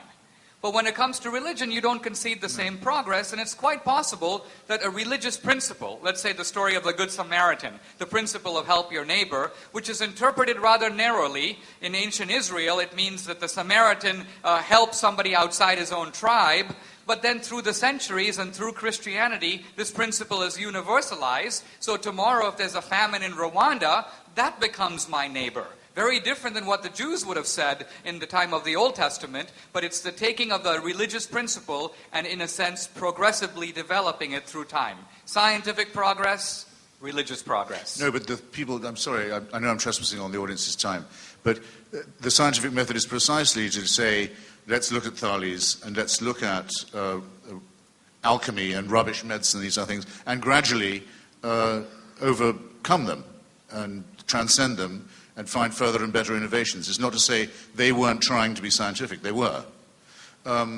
Your analogy just doesn't hold. Now, you'll remember his name. I've forgotten it for the second. But the physicist who first came up with the idea of the Big Bang was a Catholic, practicing Catholic, at the University of Louvain in Belgium. Bernard Lemaitre. That's it. And he took his findings to the Pope of the time, Pope Leo, I think, who said, I think, Your Holiness, you should know about this. And Pope Leo took it in as well as he could. He said, if you like, I'll make it an article of faith. I'll say that all Catholics have to believe this. Now do you see the difference between the scientific and the religious? There you go. Okay, next question. Thank you both for being here. My question is for Mr. D'Souza. If you wanted to logically demonstrate the existence of God to an 11 or 12-year-old, how would you do that? The question is, how would you make the case to a 12-year-old that God exists? And this is a very pertinent question, since I have in my house a 14-year-old daughter. And so we all have to make this case to our children, particularly now that we live in secular culture. You can't just assume it. I think that one of the best ways to show a child is to point to morality. Because children have a very clear, undiluted, and you may say undistorted sense of right and wrong. See, when we're adults, we develop cunning rationalizations. Because we want to do something that runs against morality, we try to invert the principle. In other words, we become extremely and ingeniously Clintonian in a way that Christopher Hitchens would fully understand. We try a moral inversion in which the right becomes wrong, the wrong becomes... Children don't do that. There's, in the child, you may say, this sort of... The innocence of the child is, in a sense, the clear recognition of the difference. And so in that sense, children hear within themselves the voice. Children are actually natural theists. You don't have to give them a proof because, in some senses, they understand, they recognize this voice within them that's not them. See, their voice is to go for the cookie jar. But there's this other voice, not them, that's saying not to. Now, what is the source of that voice? You can't say it's Darwinian. It makes no sense. That voice requires some acknowledgement and some explanation. And I'm saying the transcendent hypothesis is a better explanation than any rival one. It certainly isn't morality that we've made up. We might make up whether we want to live according to it. But to say we make up the morality itself, give me a break. It's a good statement of the case by Dinesh that our morality is innate to us, though, and not given. Okay, next question. I'd first like to thank both of you guys for coming here. It's a pleasure. And my question is for Mr. Hitchens. Is there a difference between the greatest conceivable being, or the laws of nature, and a God, one that is not sentient? And if there is none, do you support the ontological argument? I assume you're familiar with that. I got the ontological last bit. Could you speak up a little? I'm sorry. Is there any difference between the greatest conceivable being in the ontological argument and a God that is not sentient, one that Mr. D'Souza would argue for? And if there is none, would you not support the ontological argument, which could in many cases prove the existence of God? The shortcoming of the ontological argument, tempting though it can be, is that it assumes we could conceive. Well, one of the shortcomings is assuming that we were able to conceive something than which nothing greater can be conceived. It would be difficult for us, I think, to be able to stretch our minds to that limit of conception and not award sentience, because that seems to me, though again, you're always hovering on the verge of tautology here, greatness to us is in some way indissoluble from consciousness or sentience. This would still leave us with the problem of where the being was that had created this greatest conceivable being. It still leads you to an infinite regression. If it was any good, it would have worked by now, the ontological argument. Okay. In the interest of time, we'll move in. I have a lot to say on this argument, and I do in my book, but I'm going to let it go because I'd like to take more questions. Okay, next question. This question is for Mr. D'Souza. But after hearing you butcher evolutionary theory with your two bunny rabbit discussion, I wonder whether it'll fall on deaf ears. But could I ask your opinion of relatively recent cognitive discoveries of how religion is hijacking normal human behavior, normal cognitive processes like love and fear and the credulity of children, etc., etc. Do you look into that from a scientific perspective? Who are your sources? Pascal Boyer, Anderson Thompson, Heather Fisher. Yeah, I'm familiar with Boyer's work, so let me address that.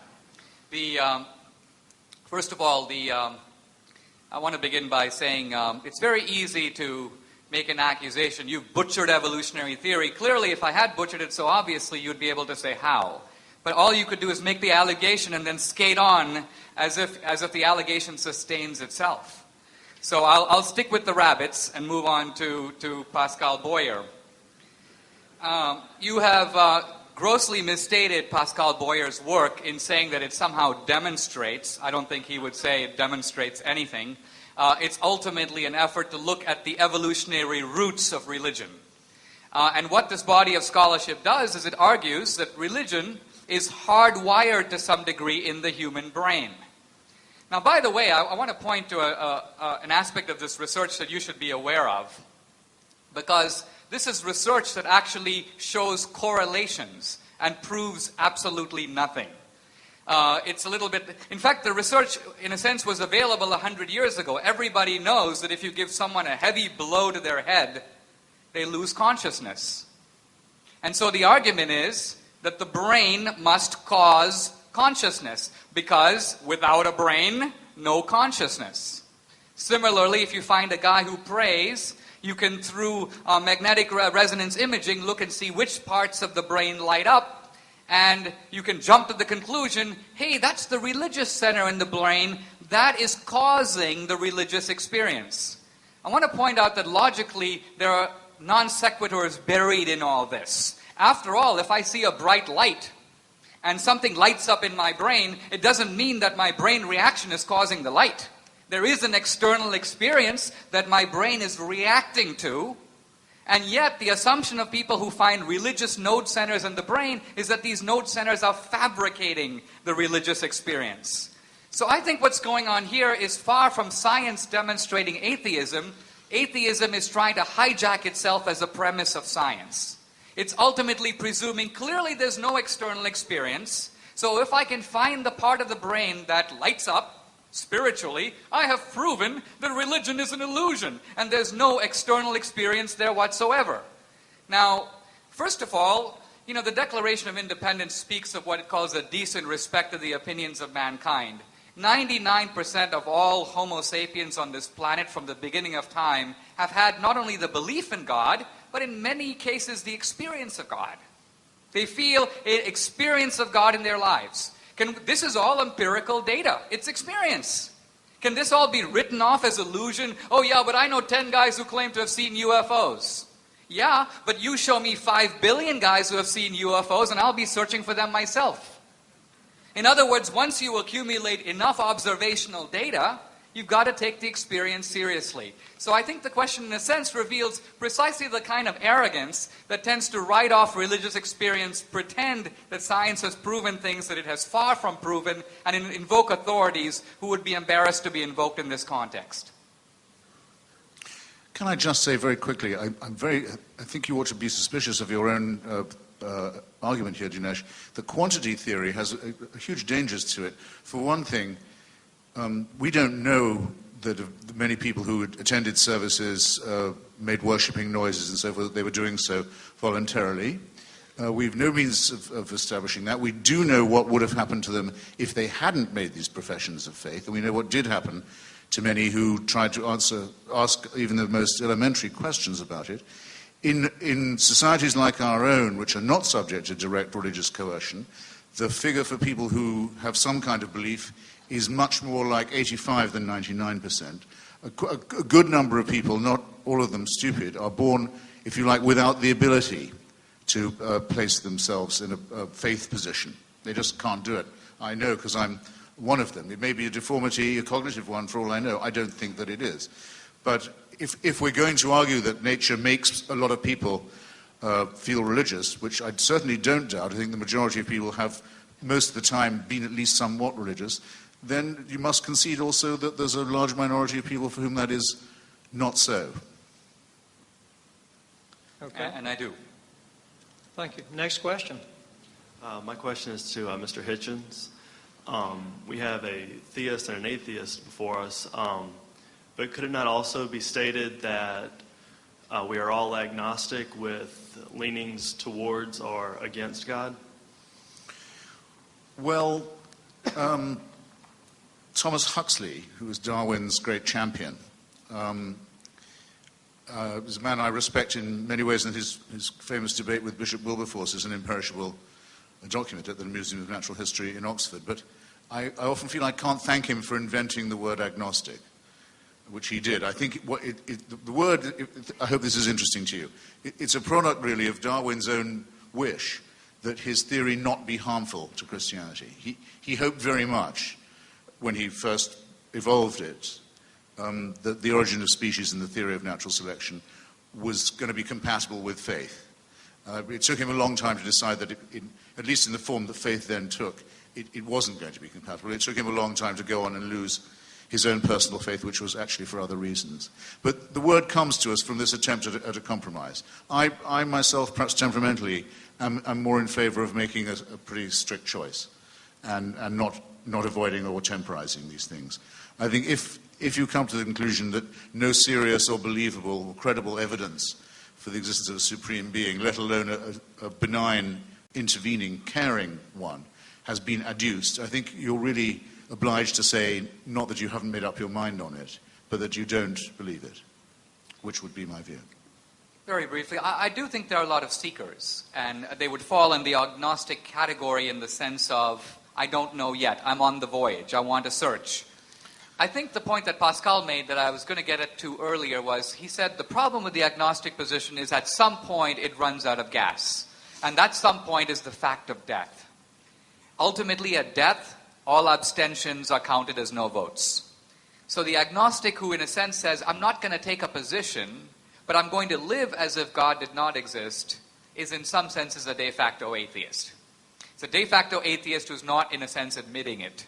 And in this sense, I think I would agree with Christopher Hitchens, this is a rather alarming moment in the debate, a point of agreement. But the point in some senses, agnosticism, if taken as an enduring philosophical position, it's a little bit of a dodge. On some issues, it's like voting. I won't vote and I'll pretend like I have not favored either side. Not true.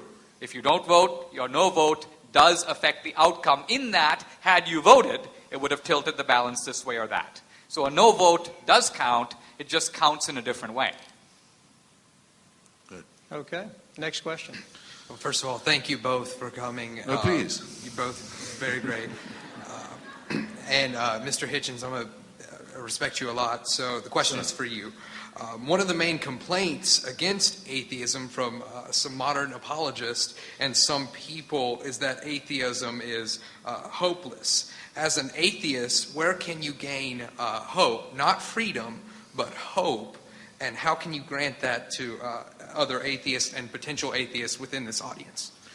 Well, it's the presumption that underlies that question, which I'm sometimes faced with in other ways, is that if you thought there was going to be a celestial dictator, that would give you something to hope for. I fail to see why that's the case. As I've given you my reasons, I think that would be a very bleak situation indeed. Just as, well, let me back up just a tiny second.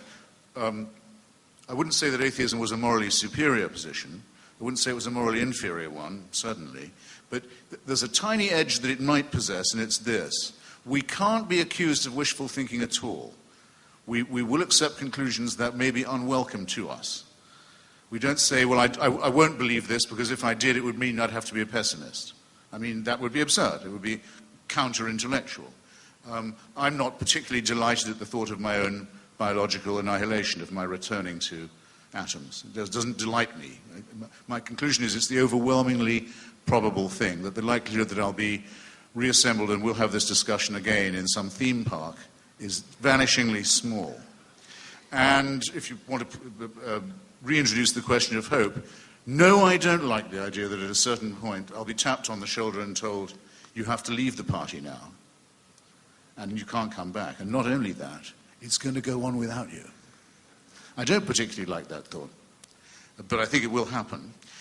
On the other hand, if you replace it with the thought, the party's going to go on forever, and Daddy will be watching you at it all the time, and you can never leave, if you find hope in that, I wish you joy of it.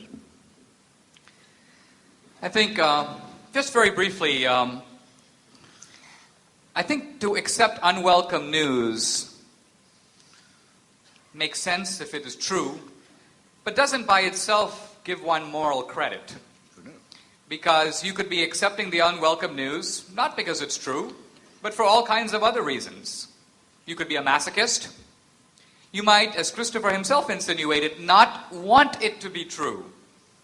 Because if it is true, all kinds of consequences might follow. In other words, I have a chance of going to heaven, but I might end up in hell. I would rather believe there is no heaven and hell, so I can live my life exactly as I want. I don't have to follow all these commandments and codes and so on, and I can, in a sense, abolish moral accountability. I can get rid of moral judgment if I don't have a judge. This is wishful thinking of a different sort. It's wishful thinking that we will not be held accountable for our actions. So, there are two kinds of wishful thinking involved. The wishful thinking that says, I wish I'd make it to heaven, and the wishful thinking that says, I hope there isn't any heaven because I'm having too much fun down here. Okay, which side are we on? Who's next? Your question. All right, my question is for both. The atheist looks at the universe and says, look. Step up to the mic. The atheist looks at the universe and says, look, that proves there is no God. The Christian looks at the universe and says, look, that proves there is a God. Isn't the true question, do you believe? Well, that certainly isn't the atheist position. The atheist says that the universe is explicable without any supernatural assumptions. The universe gives you no reason to think, nor does anything else in nature give you any reason to think there's a supernatural dimension. It doesn't prove the non-existence of God because that can't be proven. The Christian position... But the proof that there is something that's been attempted by some extremely intelligent people, not exempting my friend and comrade, but there's no satisfactory proof has ever been or ever will be found. It's evidence proof in any case. It's a matter of faith. In a Newtonian universe where space and time extend indefinitely, infinitely, it's a little difficult to see how the universe could have had a beginning or how a God could have created it. However, with the important discovery in the last century that the universe has a beginning, we have the following argument. It's not a proof, it's an argument. And it appeals to human experience. In our human experience, everything that has a beginning has a cause. That's proposition number one. Proposition number two, a statement of fact. The universe has a beginning. Conclusion number three, the universe has a cause. 4, the cause could be natural or supernatural. 5, we rule out the natural cause since the universe includes all of nature, and we presume that nature doesn't cause itself or bring itself into existence. Therefore, there is a supernatural cause. That cause we call God. If you believe that, you believe anything. Sorry, what are you signaling? 5 minutes. Oh, fine. Okay. In your opinion, is a basis for any importance, any speciality, whether we call it rights or dignity.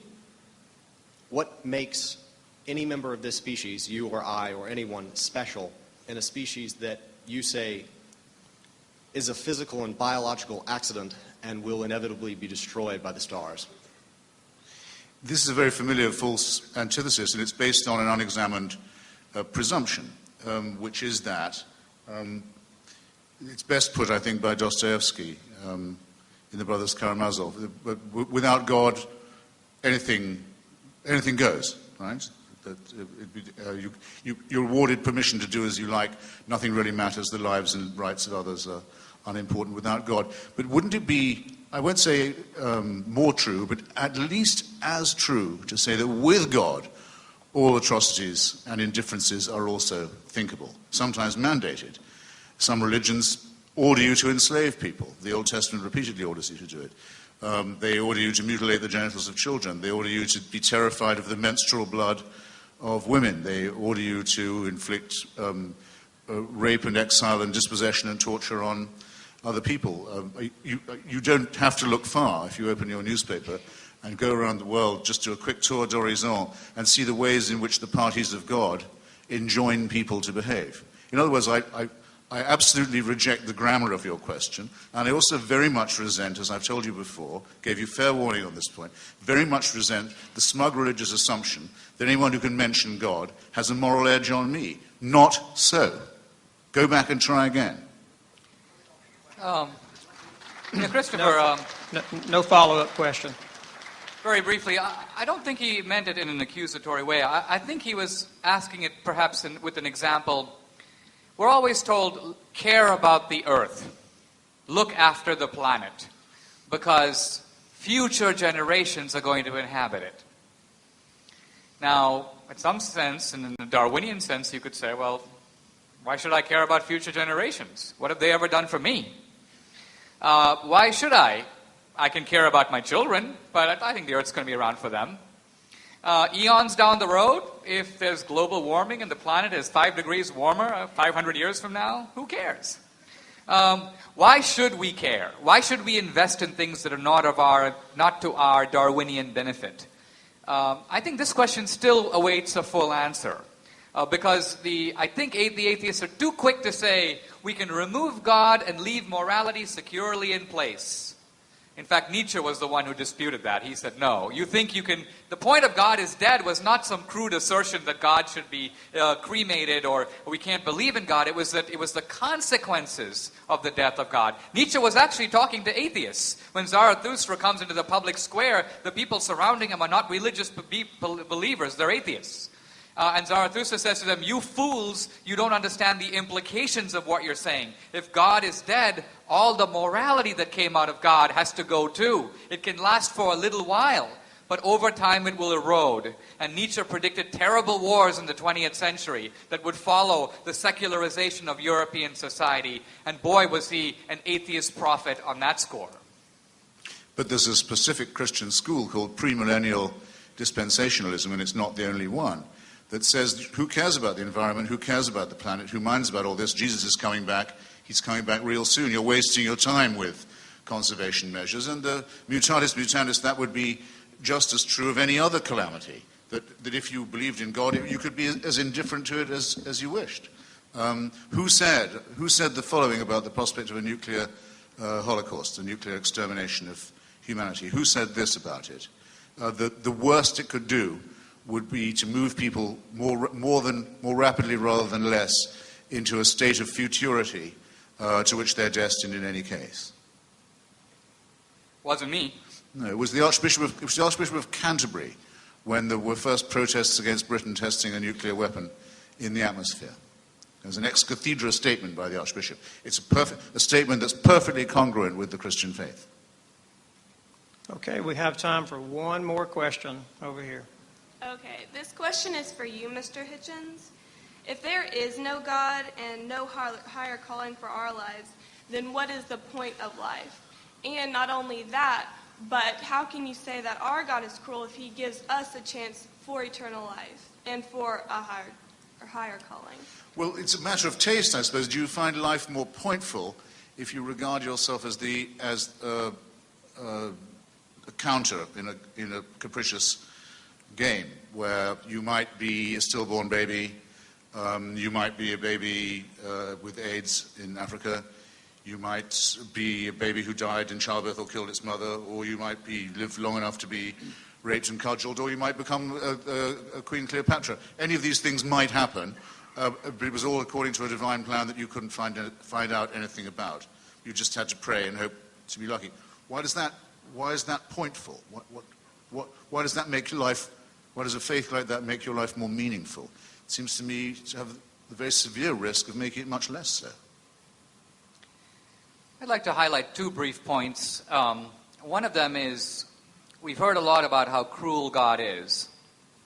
And it may be that in some religious interpretations, some of the Islamic ones, for example, God is presented, although admittedly as merciful at the same time, as being a pretty harsh character. Sometimes even the Old Testament God can be portrayed that way. I do think that none of this applies to Jesus. It would be ridiculous to refer to Jesus as cruel in anything he said or did. And moreover, if you look at the essence of Christianity, which is that no matter how bad you've been, no matter what you do, even if you are Charles Manson, ultimately All that is required of you is to say yes to a sacrifice already committed. In other words, no cruelty, no recriminations. We're not going to cut your arms off or your legs off. All that you have to do is accept what Jesus did for you on the cross. And that's it. What could be a lighter requirement? It's like the Garden of Eden. It's a beautiful place. Do whatever you want. Just don't eat from this one tree. But such is the perversity of human nature that tree we've got to go bite out of. And this simple Christian commandment is too much for us. God is too cruel to ask that we just say yes to a free gift. One other thought. And that is, I think when you're asking about the point of life, you're getting back at the question earlier about the practical benefits of atheism and Christianity. If something is not, none of us knows on the basis of reason alone what comes after death. In some senses, you can never fully sort out something that is inherently unknowable. It's on the other side of the curtain. Shakespeare calls death the undiscovered country. So since we don't know for sure, we've got to orient our life one way or the other. We've got to make a choice. So in some senses, the question is, which solution benefits you more? Which gives you more practical payoff? Now, if I had a child who was, let's say, killed by cancer, and I go to an atheist and say, what do you got for me? The atheist was basically going to say, cancer cell 1, D'Souza family 0. There's no point to it. There's no meaning to it. There's no consolation I have to offer you. Ultimately, this is nature. Get used to it. On the other hand, the Christian way is different. It at least offers me that there is a divine being superintending the universe. There might be some meaning or purpose in this, even if I don't know what it is. There's the possibility I might be reunited with my son or daughter in a future life. I may not believe all those things, but my point is if I do believe them, they're going to give me a very practical sense of benefit and hope. In that sense, Christianity delivers the goods in a way that atheism can't. Well, I sure don't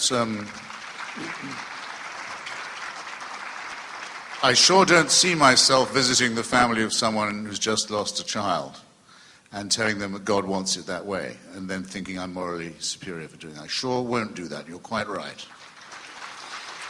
And you're wrong about Jesus of Nazareth, Dinesh, it seems to me. There is no hell in the Old Testament. Strange but true. At least not in any of the canonical books.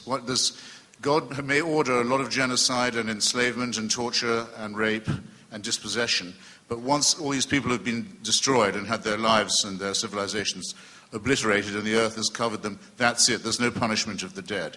For infinite torture, for torture that goes on forever, you have to go to the Nazarene, who says that those who don't accept his gentle and meek and mild preachments can depart into everlasting fire.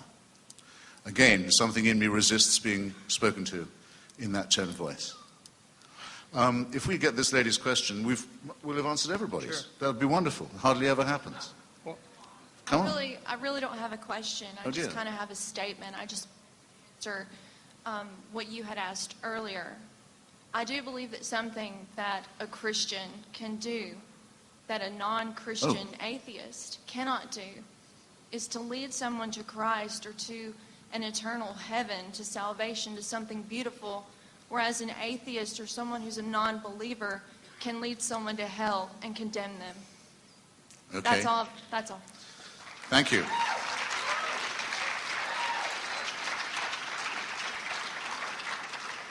Comment, Mr. Hitchens. It doesn't quite respect the terms of the question, but I appreciate the thought anyway. Okay, thank you both. Especially the thought that I'm going to hell.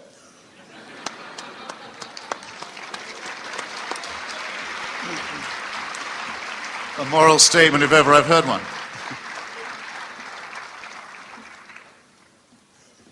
Let's take this opportunity to thank both of these gentlemen for being here with us tonight.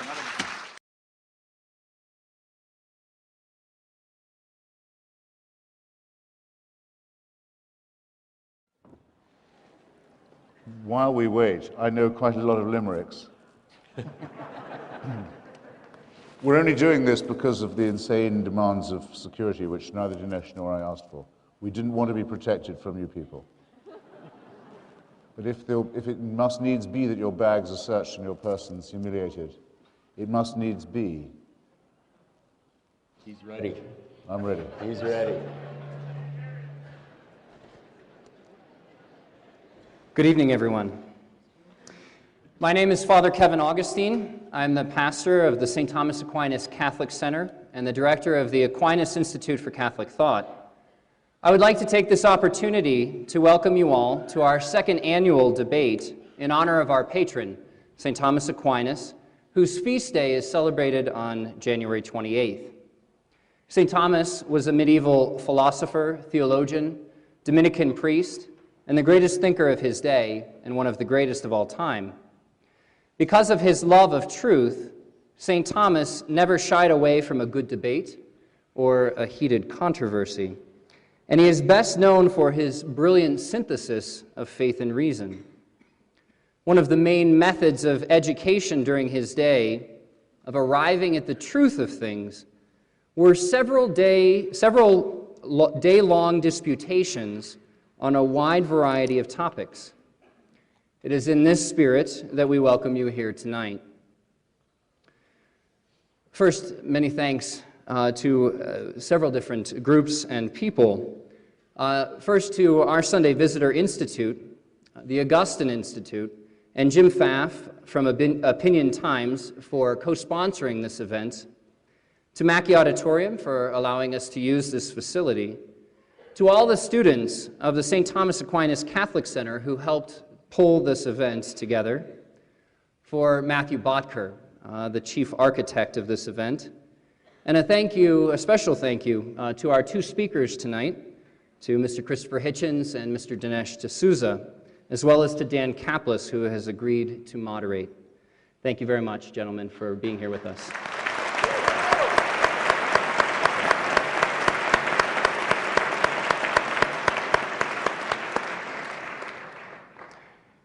As I'm sure many of you know, survey cards were handed out as you came in tonight. This is a little survey for us to see who has come with what views and to what extent people may have been persuaded one way or another. So, of course, you don't want to fill out those cards until after the debate is over. To encourage you to fill out those cards and to turn them in, we will be raffling off an iPod Touch after the debate. Not sure what that is. Okay.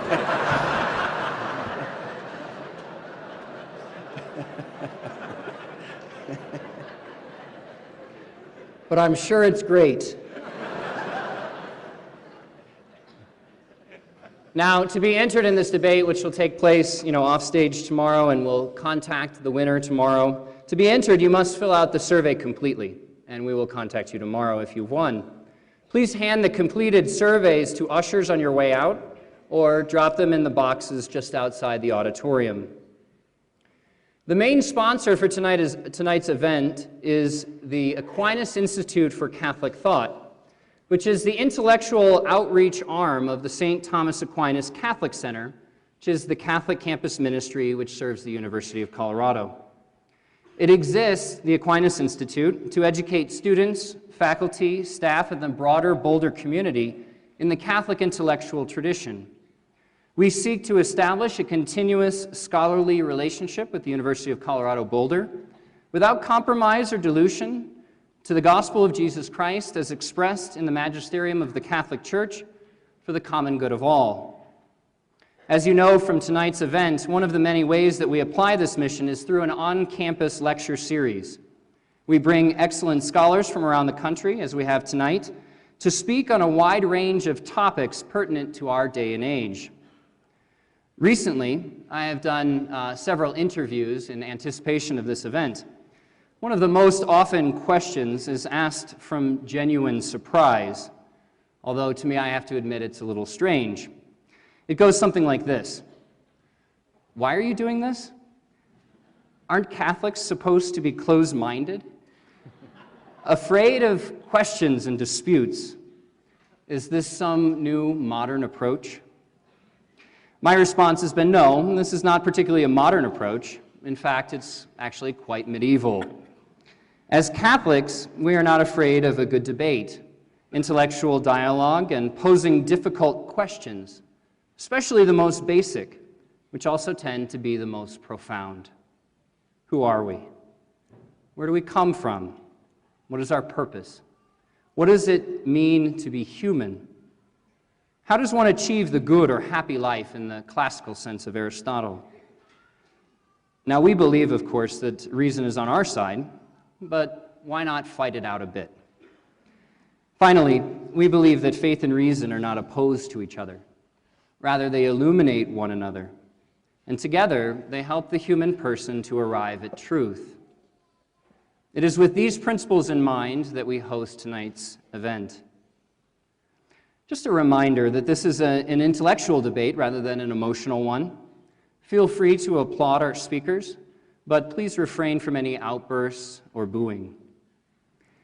If you are interested in finding out more about the St. Thomas Aquinas Catholic Center, the Aquinas Institute, or upcoming events, there is more information available in the entryways. Having said all that, it brings me great pleasure to introduce to you tonight's moderator, Mr. Dan Kaplis. Mr. Kaplis graduated with honors from the University of Colorado at Boulder, where he also served as student body president and was named the National Evans Scholar of the Year. Dan was then awarded a Juris Doctor degree from the University of Colorado School of Law. While at CU, Dan served on the Parish Council of St. Thomas Aquinas Catholic Center. He is a respected legal analyst, and he has been a regular guest on national interview shows such as Larry King Live and The O'Reilly Factor. Dan is the host of the award-winning Kaplis and Silverman Show on 630 KHOW. Mr. Kaplis' work on behalf of the disadvantaged has been recognized by numerous organizations, and recent honors include the Pro Vitae Award from the Archdiocese of Denver. In connection with his media work, 5280 magazine named Dan among the 25 most powerful in Denver. Mr. Kaplis is married to Amy Sporer Kaplis. They are the proud parents of two wonderful children, 11-year-old Joe and 8-year-old Caroline. Please welcome Mr. Dan Kaplis. Thank you, Father. Thanks very much. Thanks for having me. Let's hear it for Father. Not only is he not afraid of opposing points of view, but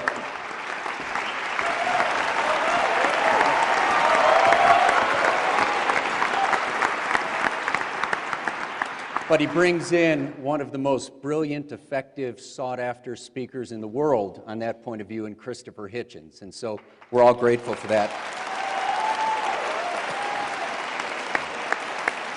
Hey, and a quick note about the Thomas Center. Whatever faith background you're from or none at all, trust me, you are welcome there. As a guy who stumbled in there in the turbulent 70s, which make what you're going through look like romper room, it's just a loving, welcoming place, and I'd encourage everybody, whatever age, to drop by the Thomas Center at some point.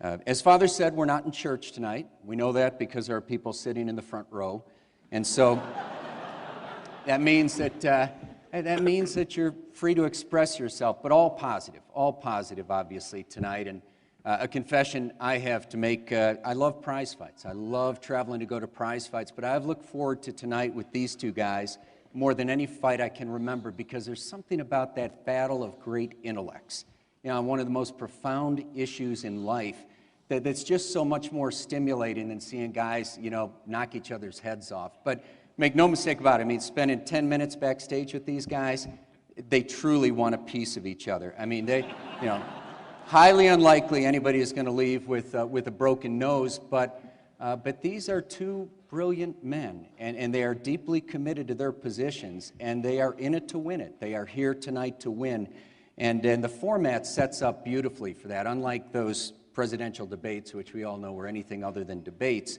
tonight will be. And we're going to go this way. Dinesh will get 15 minutes to open. And then Christopher will have a 15-minute opening. Guy down there taking notes, that's good. If you get all this right, you get a free pass into CU Law School. Dinesh then gets a 5-minute rebuttal, Christopher a 5-minute rebuttal, but then they go mano a mano. They get 15 minutes head-to-head, directly questioning each other, and that's going to be a lot of fun to watch.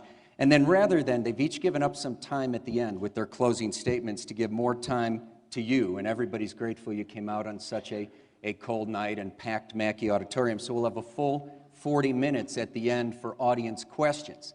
The operative word being questions, not speeches, not statements, etc. I have the privilege of hosting a talk show, so if we have to cut people off, we will. Not to be mean, but the whole idea is to take advantage of our time with these two gentlemen. And then Father Kevin will have the taser if anything goes on too long. You don't want to be the "don't tase me, bro" guy. Trust me. Christopher Hitchens, what an opportunity tonight. Whether you come in with a point of view similar to Christopher's or like some of us with an opposing point of view, it does not matter. This man is fascinating. He is the author of 10 books. The most recent one, God Is Not Great, How Religion Poisons Everything.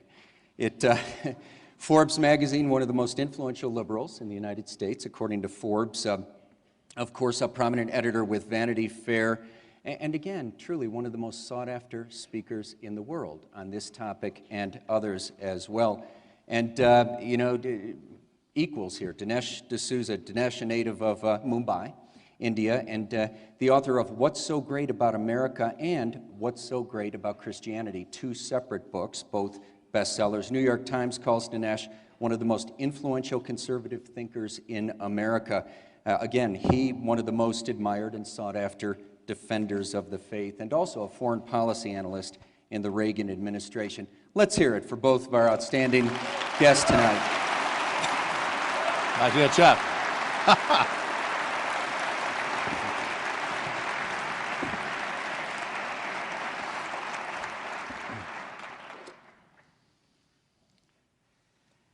Thank you all very much.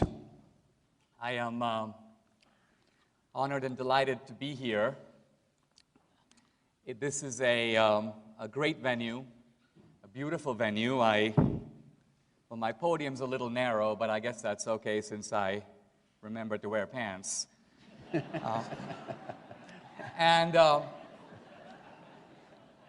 This is not my first debate with Christopher Hitchens. We've actually debated a few times before.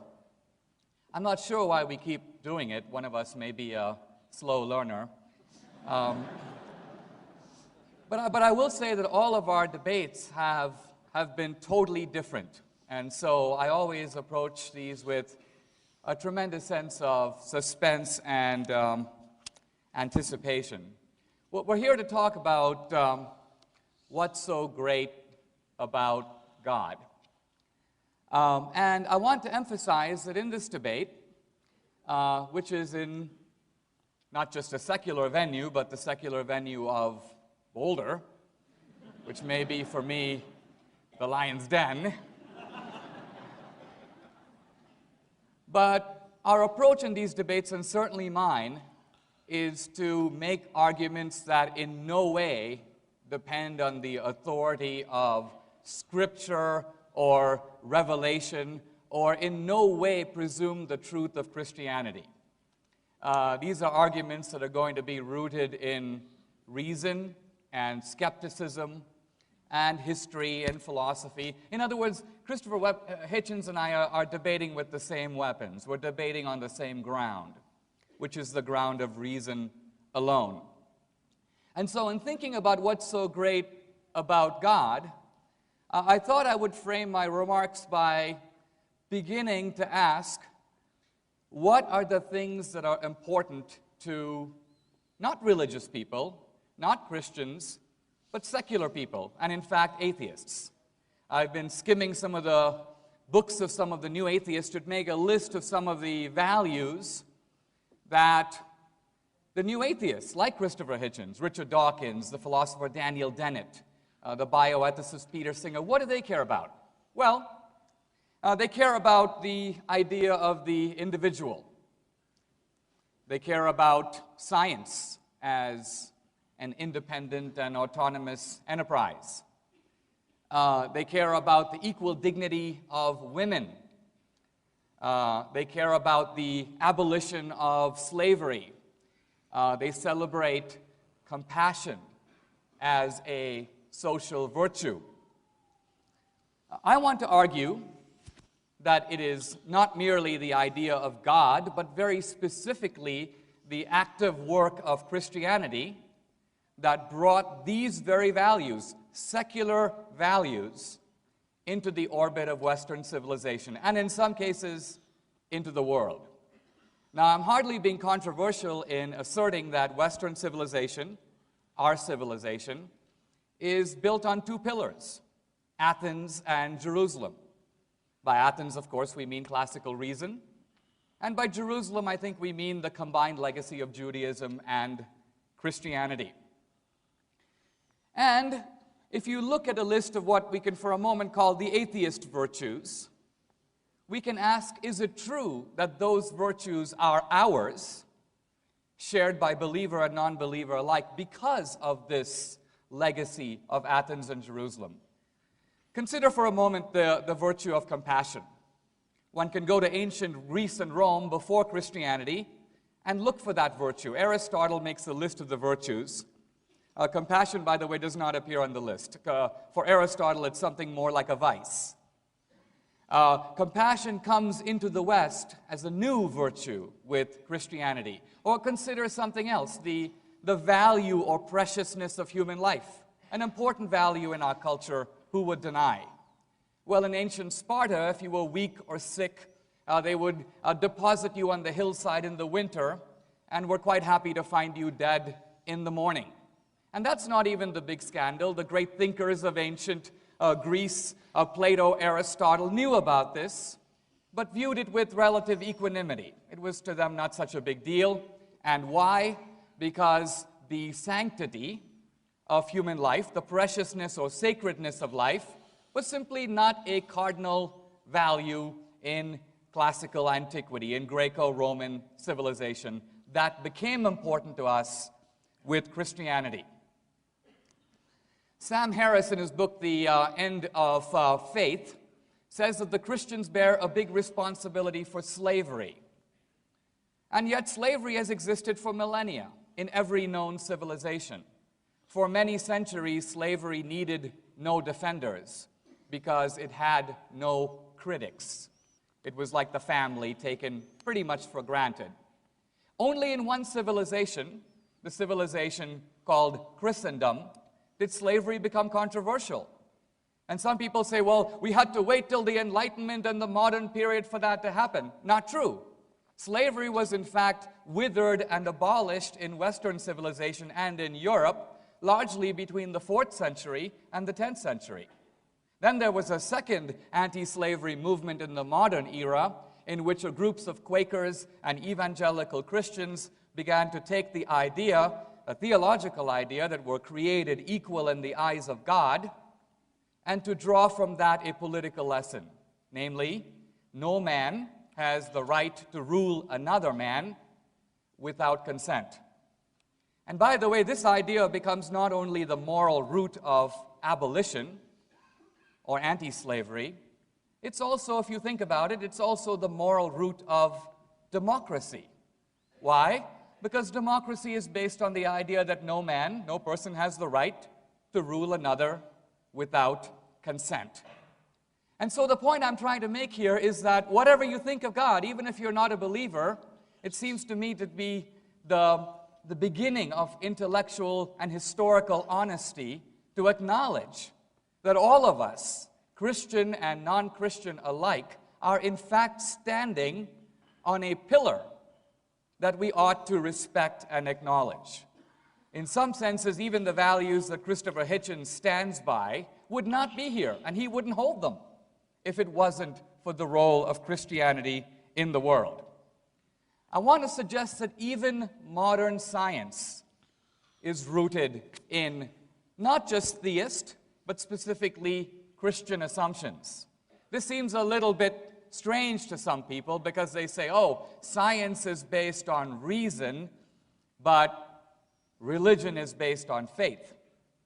Actually, that's not so. Science, too, is based on 3 faith-based propositions that can in no way be derived from reason, and in fact are the direct legacy of Christian theology. What are those 3 faith-based propositions? Number 1, we live in a rational universe. That's not exactly obvious. You or I can be rational because we have a brain. The universe, as far as we know, does not possess a brain. And yet it is presumed to be rational. The universe is also presumed by modern science to be lawful, to have operations that can be described in the lawful language of mathematics. And finally, not only is the universe presumed to be rational and lawful, but the rationality of the world out there is presumed by modern science to be mirrored in the rationality of our own minds. If you think about it, that's the strangest fact of all. Your brain is made up of atoms and molecules and neurons and circuits. Why should all the whirring that's going on in here have a one-to-one correspondence with the rotation of the planets, or E equals mc squared, or any of the stuff going on out there? Why should there be a match between the two? What is the reason? There is, in fact, no reason. Now, if you're a Christian, all of this makes a certain kind of sense to you. You can say, I believe God is omniscient, which is another word for super-rational. So, hey, He made a rational world. I believe God's a lawgiver. He gave us the moral law, the 10 Commandments, let's say. So it's not too surprising He gave us the physical law, the laws of nature. And we believe we're created in the image of God, which is to say we have in us a spark of that divine rationality. And therefore it's not entirely mysterious that we're capable of comprehending, of apprehending the world out there. But my point is, if you're an atheist, you've got to take these things 100% on faith. Notice that it's no accident that modern science, the scientific method, laboratories, verification, checking, did not develop simultaneously in all cultures. It developed in Western culture. And this, I believe, is the explanation for it. Now, what's so great about God?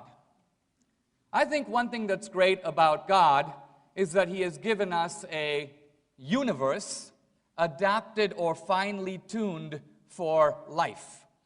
Here's what I mean by this. I don't mean that we live on a lucky planet that happens to be the right distance away from the sun.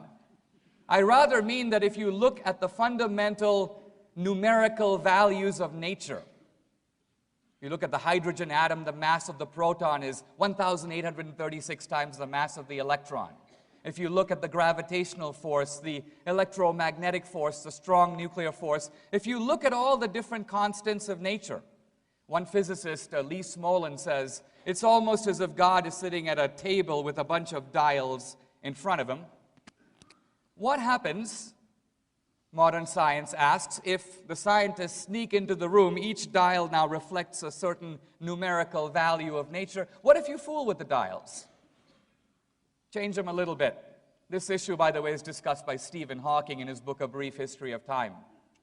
And Hawking points out that if you touch one of the dials, he's talking about the rate of expansion of the universe, and you move it, not 10% or 1%, but 1 part in 100,000 millionth million, you would have no universe, you would have no life. What does this mean? What it means is not just our planet, but the entire universe has to be as big as it is and as old as it is and have precisely the numerical values that it does, because if it didn't, we wouldn't be here. The universe appears to be a kind of giant conspiracy to produce, well, us. And I think we owe a little bit of a thank you note to God for that one. Or perhaps Christopher Hitchens will come up with a better explanation. Now, I think we also need to be grateful to God, if you will, because of something that we have uniquely that makes us human. Something that in some strange sense almost appears to defy natural explanation. And by natural explanation, what I mean, of course, is not just the explanations of evolution or Darwin, but in a deeper sense, the explanation of being captive to physical laws. While all objects in the universe operate according to fixed laws, a stone, for example, has no choice but to roll down a hill, a cheetah has very little choice but to run after an antelope, we as human beings inhabit two rather distinct domains. On the one hand, this is the way we are. But then there's a second domain. This is the way we ought to be. In other words, we have this doubleness to our nature. And what's particular about the second domain, the domain of the ought, is that it appears to be free. In other words, you could never say to someone, you ought to do this, or you shouldn't do that, or you shouldn't discriminate on the basis of race, or you shouldn't be a gay basher, if they had no choice in the matter. If their decision was solely determined by physical laws, all of morality would be an illusion. But morality is as real of a fact in the world as any other. It's as real as this watch in front of me. If there are human beings who are without morality, we don't have philosophical disputations with them. We put them in straitjackets and carry them away. They're sociopaths. So the point I'm trying to make here is that not only is morality, if you will, a strange fact in the world, but it's a fact that militates against self-interest. And that is part of its peculiarity. Now, if you're an atheist, you might say, I'm grateful to Christianity, I'm grateful to the legacy of Christianity. No. What should I do about all this? And I think what you should do about all this is number one, to respect the fact that our world is the way it is, and your values are the way you are because of God, and specifically because of Christianity. And second, you might do well to consider living as if there is a God, because ultimately that will make you a better person. And if you give thanks to God, and if you talk to God, you never know. He might say something back. Thank you very much.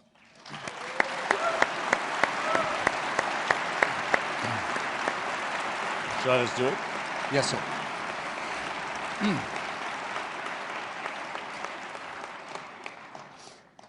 Thank you, Dinesh. Am I audible to all? Make it more convincing. Can you hear me? Okay. Thank you, Dinesh. Dinesh is quite right to have said to you that there's no element of prearrangement in any of our debates.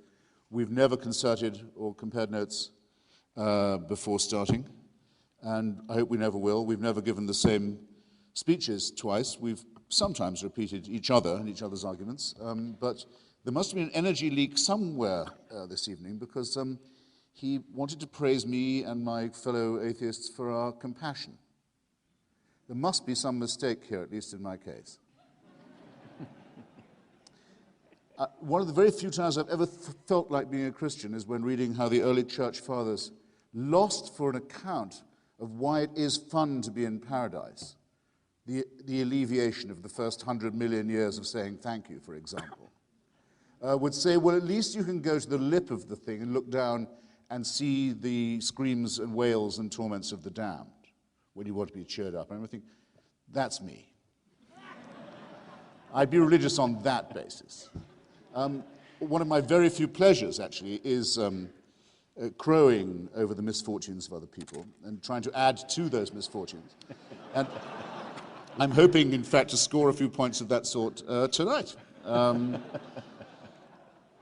Thomas Aquinas, like me, didn't believe in astrology, or rather, he didn't think you should try it because it would only let the demons in. He thought it was a very dangerous science, the sort of thing that could allow the devils a foothold. Unlike me, believed himself capable of levitation, had a higher opinion of himself, in fact, as a debater than I do of myself. But Dinesh has left me with no alternative but to start at a position I hadn't ever begun with before, which is to ask anyone here if they've read a novel called When It Was Dark by Guy Thorne. There's an off chance. I thought someone waved there. It was a huge bestseller before the First World War, enormous international bestseller. I'll very quickly summarize its plot for you. From Palestine, there comes a report that the bones, the grave, in other words, the cadaver, the remains of a Nazarene martyr, evidently someone who'd been subjected to crucifixion, have been discovered in a tomb where a stone had to be rolled away to unearth it. And more the rumor is believed and reported in international press that the mortal remains of Jesus of Nazareth have been found. What are the consequences? Well, the consequences are just what you would expect. People start having sex in the streets. They don't care for family values anymore. They dissolve the ties of kinship that bond them with their own relatives, indeed with other human beings. They steal, they rob, they cheat, they lie. All restraint is gone. And it's only by the miraculous discovery that all this initial story is a fraud, put around by Jews and secularists and Freemasons and other riffraff, that morality is restored to the human race. I recommend a reading of this piece of trash novel, which makes the Da Vinci Code or the Left Behind series seem like Proust or Balzac or George Eliot. Because unless you believe something like that, everything Dinesh just said to you is complete nonsense from beginning to end. I invite you to the thought experiment. If it could be shown to you that the figure of the Nazarene was, in fact, as we believe, entirely mythical, as was the figure of his mother, as was the figure of Vishnu, as was the revelation supposedly given to the illiterate Arabian merchant peasant Muhammad, the man calling himself the prophet, as was the existence of Moses and the legend of the Exodus. If all of this can be shown as it can be, I haven't time for it, but I'll take any challenge on any of these points, to be an entirely man-made legend, would you really look at your neighbor differently? Are you telling me, or are you willing to be told, even by someone as fluent and charming as Dinesh, that it would be true of yourself, that you would then become a thief, that you would then become a liar, that you would then not condemn a rapist, that you would then have no knowledge of the difference between a right action and a wicked one?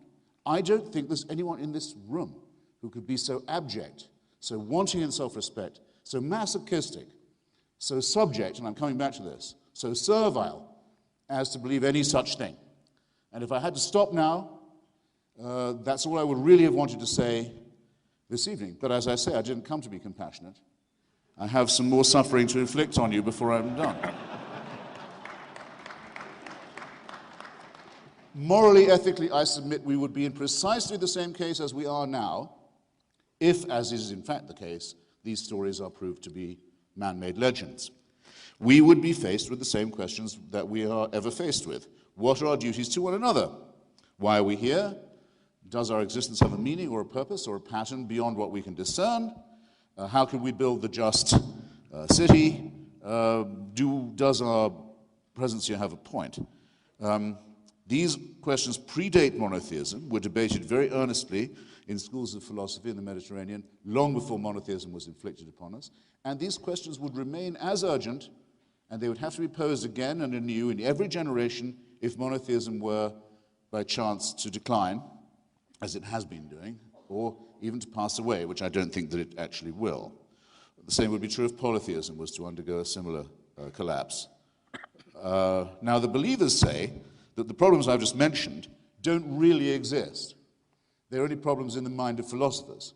The question of how to be moral and why has already been decided.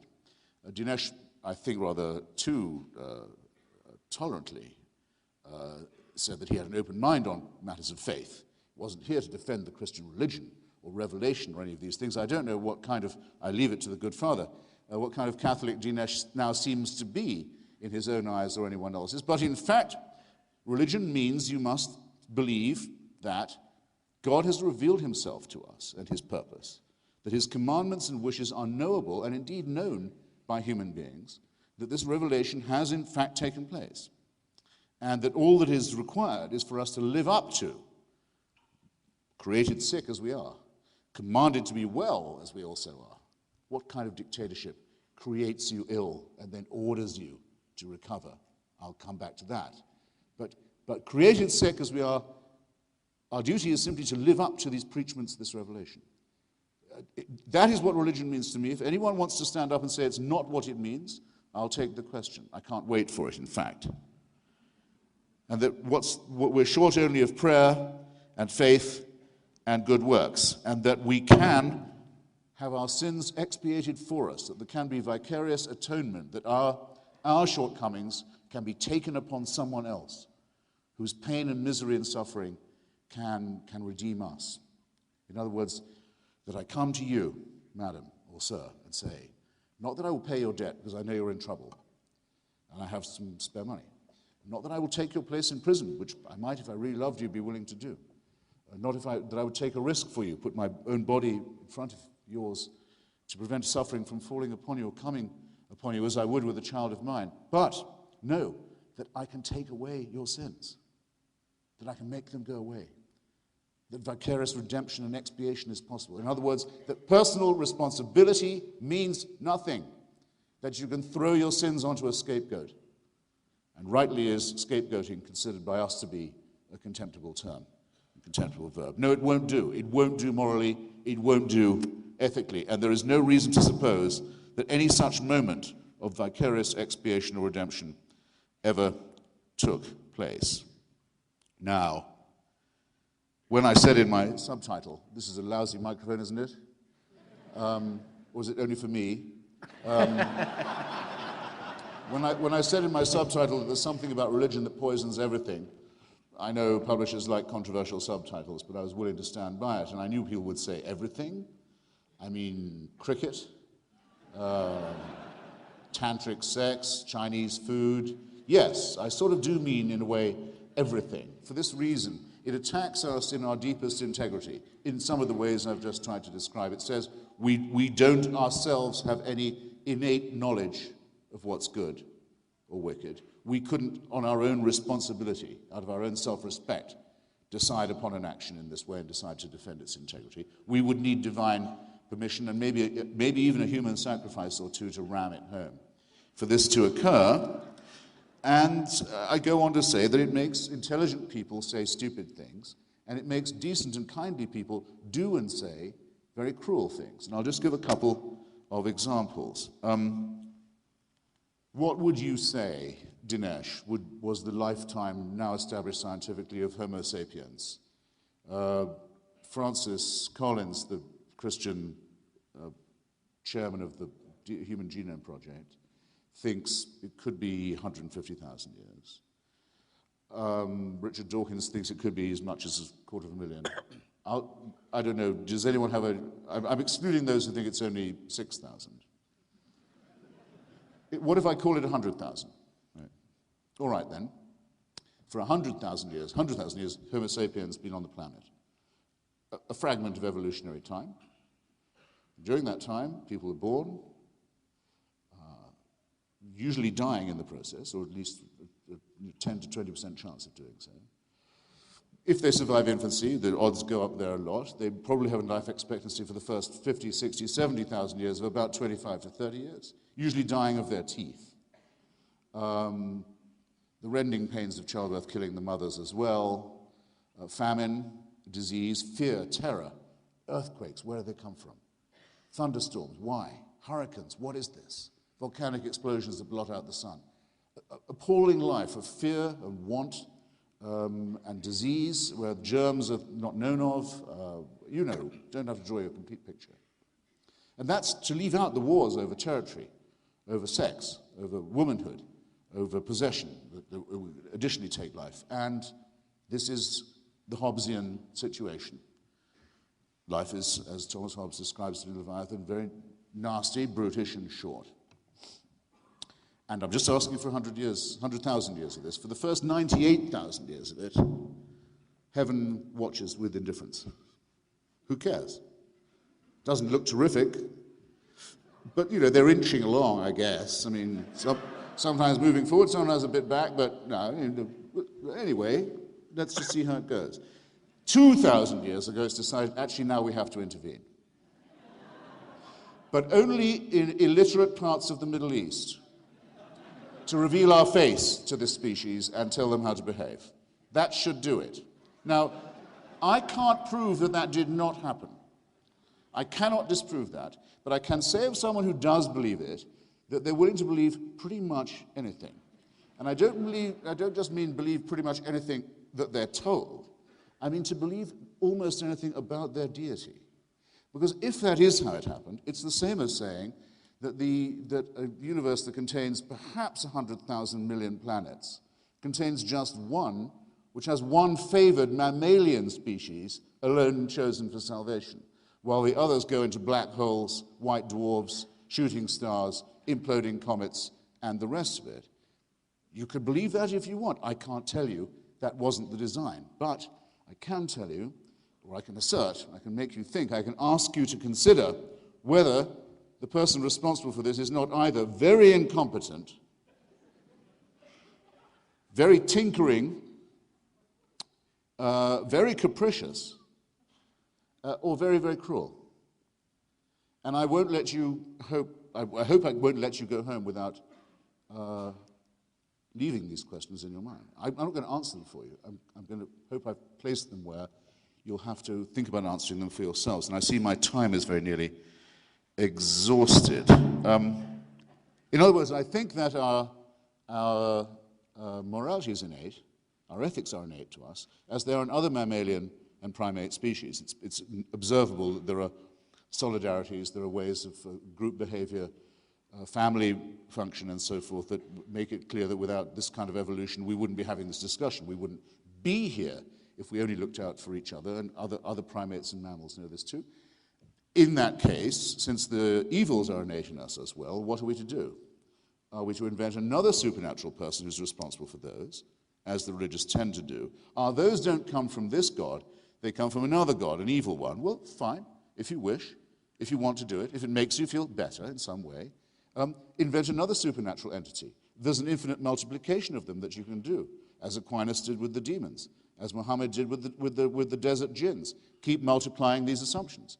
But how long can a healthy mind be satisfied with the infinite replication of supernatural assumptions when the natural world explains itself, and when we already have enough explanation for why people are encoded and programmed the way they are, and where our knowledge of that is increasing all the time? What is, and I'll close on this and I'll be quick, what we risk if we take the supernatural route is the idea of an unchangeable, unalterable authority, one apparently benign, one apparently wicked, both of them eternal, both of them unchanging and unchangeable, and ourselves as their playthings and their objects and their raw material. This is the origin of the idea of the totalitarian. This is where the idea of tyranny begins, with the eternal, unchanging, tyrannical authority, where we must try with our poor powers to guess what's wanted of us and to spend our lives on our knees. I say the beginning of emancipation is to repudiate this antique serfdom and all the contemptible and often laughable superstitions that it requires for its maintenance. And the job can be begun tonight, and I invite you to join me in doing so. Thank you.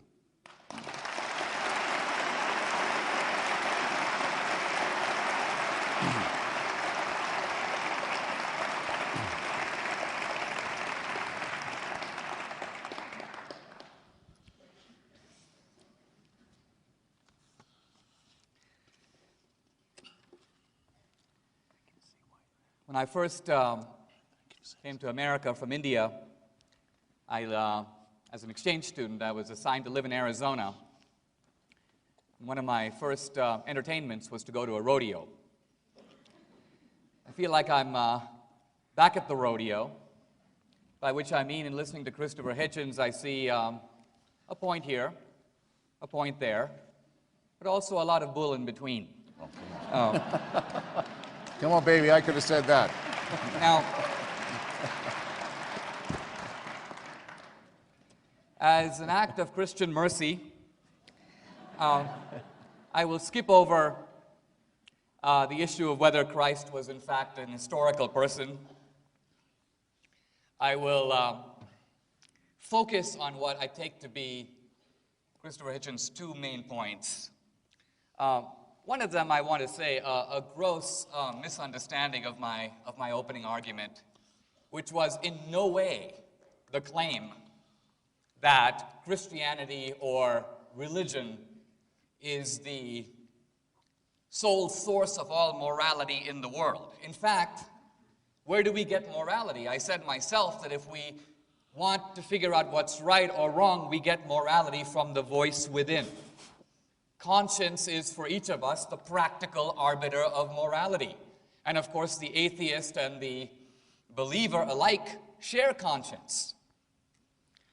The point I was trying to make was maybe a little different, and that is, it is one thing to say that the golden rule is universal, and quite another to say that within our civilization, this very important force called Christianity has had some very specific cultural impact. That's not to deny conscience. It's not to claim that in the absence of Christianity, there would be cannibalism and genocide. But we would be a very different civilization. How do we know that? Historically, ask yourself this question. Slavery is universal. Who can name an anti-slavery movement outside of Western civilization? Well, I can. There's always been one group opposed to slavery. That group has been called slaves. But I'm talking about something different. I'm talking about Abraham Lincoln's idea, as I would not be a slave, so I would not be a master. That's remarkable. Lincoln doesn't want to be a slave. We know that. He doesn't want to be a master either. Or think about something else. If tomorrow there was a big famine in Rwanda or a tsunami swept the coast of Asia, what would happen? All the Western countries in unison would rise up. There would be cries of outrage, Doctors Without Borders, the Red Cross, donations, missions, and so on. There are other rich countries in the world, the Muslim countries, now India, China. There would be a kind of great wall of silence. Why? Because in those cultures, this idea of universal brotherhood is not as much of an established value. When I was growing up as a kid in India, one of the proverbs we learned was the tears of strangers are only water. So it is quite a different point to say that Christianity has had a very specific impact. That was my point. Now I want to turn, if I may, how much time do I have left? A minute and a half to discuss this issue of the absentee God, raised very much at the end. And I'll only be able to touch upon it, and I'll come back to it. I want to suggest that if we are evolved primates, Christopher Hitchens' view, we've been on the earth for 100,000 years, the problem that he states is far bigger a problem for his position than for mine. I've got to try to explain why God acts in the world as he does. He has a bigger problem. Think about it this way. If we're evolved primates, about the same size as we are now, with about approximately the same brain size we have now. Nobody claims that Homo sapiens has radically altered in this interregnum. History becomes a complete mystery. Because if you go into history class here at the University of Colorado in Boulder, and you say, I want to hear about human history, they say, let's begin with the Sumerians, 3500 BC. Then we'll move on to the Egyptians. In other words, history begins around the year 3000 BC. So my question is this: if we are evolved primates, about as smart as we are now, how is it the case from a completely secular point of view that Homo sapiens, for the first 95,000 years of its history, accomplished absolutely nothing? In other words, no wheel, no plow, no writing, and then suddenly, mushrooms of civilization, the pyramids, and then the Cathedral of Chartres and the Cathedral of Notre Dame, and pretty soon we're on the moon and we're using iPhones. It's almost as if human history is this great airplane trying to get off the ground. For 95,000 years it goes up, bang, up, bang, up, bang, and then suddenly, mysteriously, about 3,000 years ago, take off.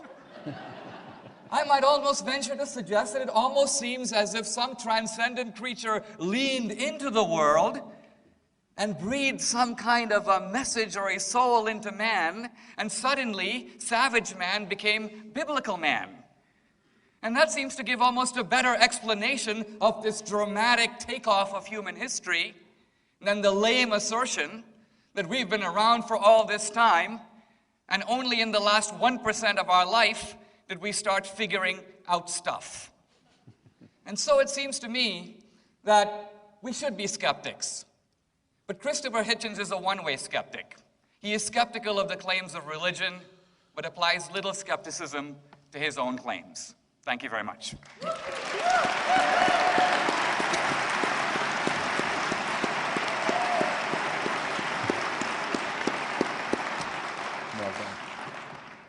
Well, now, Mr. Chairman, I have to take back some of the nice things I was just saying about Dinesh.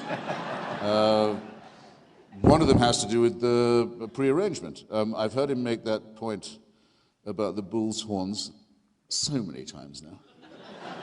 Tonight was the lamest. I've also heard him try it on other people. I hope this is the last time I have to hear it. I noticed it didn't go down that well. It's because it's not that good. He was also never at that rodeo.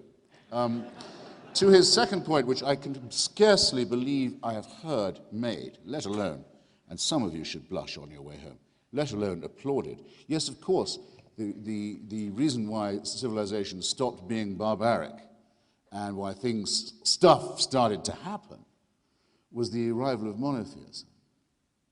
I mean to say, there is a one-word refutation of that, I think. Do you want to know what it is? You've guessed. This is a university, China. When the first missionaries reached the emperor at Beijing, as he sat amid a civilization that dwarfed anything that Europe and the Middle East or Latin America, even at its height, had ever produced, he said, if what you are telling me is true, how has it taken so long to reach the people of China? No, I'm sorry, there are some arguments that just won't do and don't require any further refutation. The lost years, the lost millennia of the misery of human prehistory have to be taken into account. And after all, we were invited to touch upon them by Dinesh in considering the difference between antique and modern slavery. All right, I'm not going to reject a challenge like that. And slavery in antiquity was this: you lose, our civilization has conquered yours, you now work, you the victims, you work for us. You're machines from now on, you work under our lash, you build our system for us, you build our walls, you dig our canals in return for our rations. Woe to the conquered. You can easily see how it happened. It is only with the arrival of religion that it is said in holy books that certain people are born as a race or people to be the masters, and others to be dispensable, either to be slaughtered, or when most of the slaughter is done, for the remainder to be kept, often female, as slaves. In every holy book, from the original holy books of the Jewish people through those wrongly adopted, in my view, mistakenly adopted by the Christian religion, to the Quran, to the Book of Mormon, slavery is mandated, and those who are born into it, usually by a different colored skin, are clearly, plainly identified, usually as the sons of Ham, or some such nonsense, pseudo-ethnological garbage. Okay? That's what's different. So, in the waning centuries of this foul system, it is true that some Christians, out of conscience, turned against it. Wilberforce is one of the best known.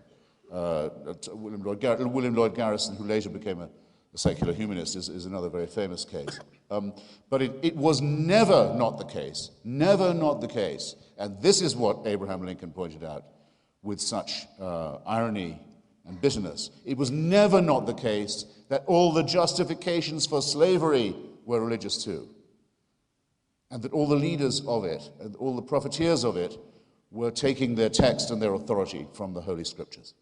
That's what you can't get over, and that's what you can't accuse the Babylonians and the Sumerians of doing. So my point remains exactly what it was. Not that religion doesn't make people behave better, because it quite plainly does not, but that there are things in it that no secularist would regard with other than the horror that we now reserve for things like cannibalism and slavery. The genital mutilation community, ladies and gentlemen, is exclusively, as far as I know, a religious one. The mutilation of the genitals of children, forcible mutilation of genitals, is entirely scripturally mandated.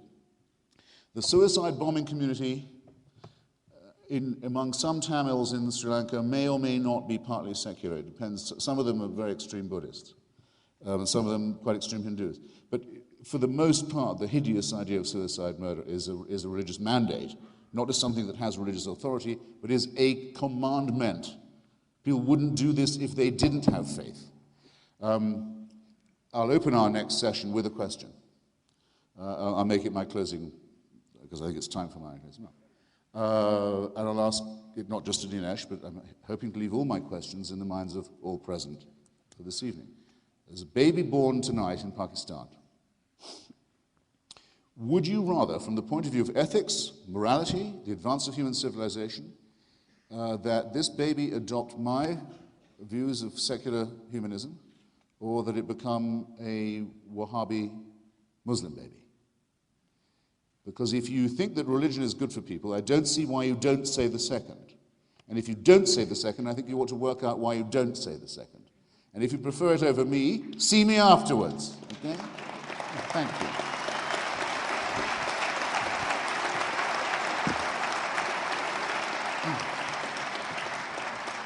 As great as the conversation has been so far, it's about to get better, because at this point, the gentlemen will go head-to-head, and they'll pose questions to each other. I'm back. And this is going to be good. What was the preceding? Oh, you just... No, I know you're kidding. No rules. All right. Bring it on.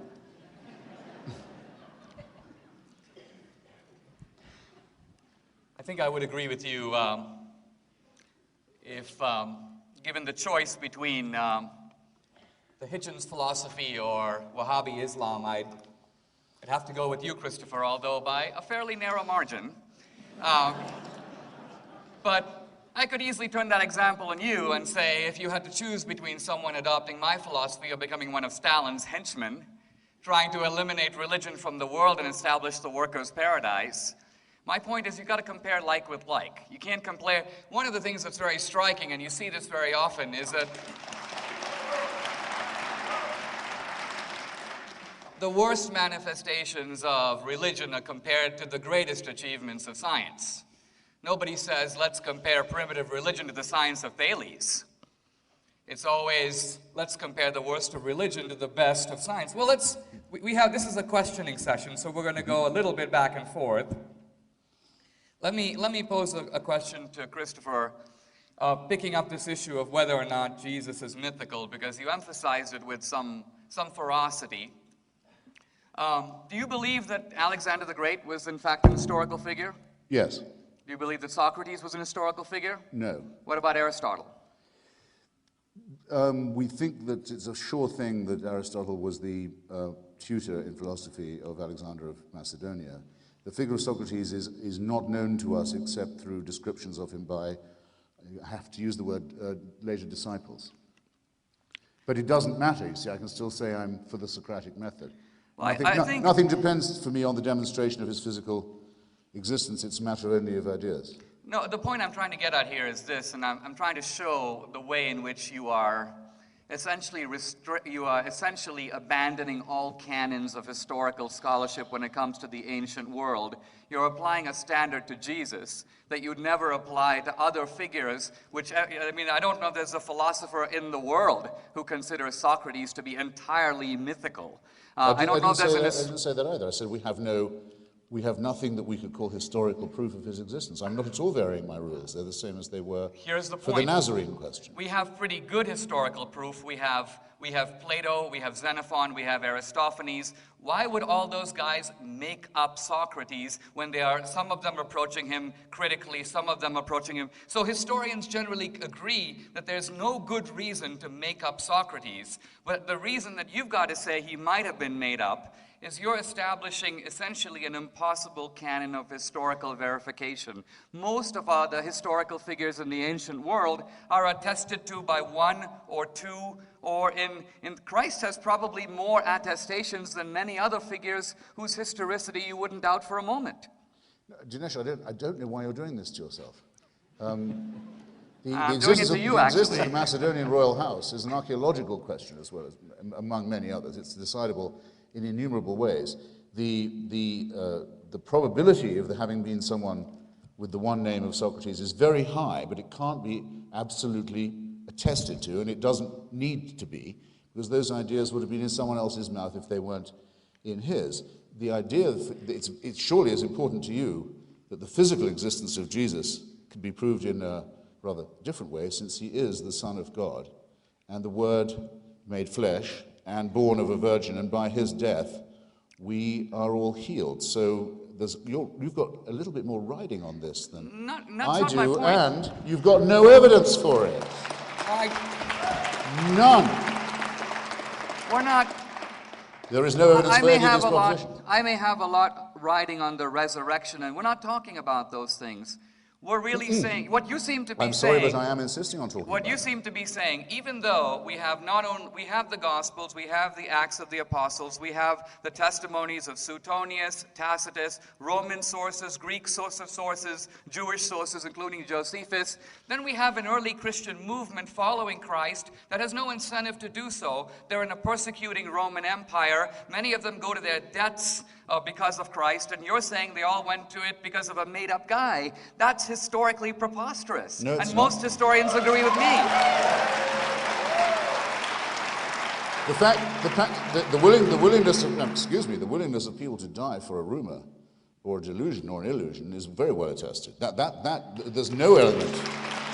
There's never been, alas for our poorly evolved mammalian primate species, there's never been a period of history, however modern, where that won't happen. Look at how many people are still willing to do this for Joseph Smith, for example. Or for a deluded epileptic called Muhammad, a plagiarist of some of the foregoing. I repeat, if you will accept this for one, will you not accept it for all? Or are you not obliged to accept it for all? Are not all these prophets and revelations equally valid or equally false? My position is at least intelligible. Let's come to your question about... And consistent. May I ask you about the question about religion poisoning everything? And I want to read a list of a few names. Dante. Did religion poison Dante? Did religion poison Shakespeare? Did religion poison Milton? Did religion poison Bach? Did religion poison Handel? Did religion poison Michelangelo? What about Bernini? What about the guys who did the Gothic cathedrals? Yes or no? Yes to Dante. Made him waste a lot of his talent on descriptions of hell. Very gloating, very poorly written sadistic accounts of what happened to people who he didn't agree with. That was a real waste of his What talent. about Shakespeare? Was he in the same league? Ruined by religion? No, with Shakespeare, well, I'm forced to the belief that if he wasn't himself a secret Catholic, he was probably from a closet Catholic family, and that there's some intriguing evidence in his work of the practice of the ancient Mass and so forth, and that's worth knowing, but it neither adds nor subtracts anything to his talent, and that when someone writes, when in disgrace with fortune and men's eyes, I all alone beweep my outcast state, and trouble deaf heaven with my bootless cries, and look upon myself and curse my fate, wishing me like to one more rich in hope, featured like him with friends possessed. You want to ask two things. One, who is this person of whom Shakespeare is jealous? Who is this man he wishes he was? Who is the man who has so many more talents, more friends than him? And second, he got it right about deaf heaven and troubling it with his bootless cries. He knew what despair was. He knows that the realization that you must begin with is that the heavens are empty and that we have to deal with each other here on earth, and this is the only life we have. Otherwise, we wouldn't need Shakespeare. Christopher, this is why... We have the holy books. Do you want to go on through all the architects and poets? I'm willing to do it. No, but this is why you are such a charming evader. Because my point is that Shakespeare's moral universe is inconceivable without Christianity.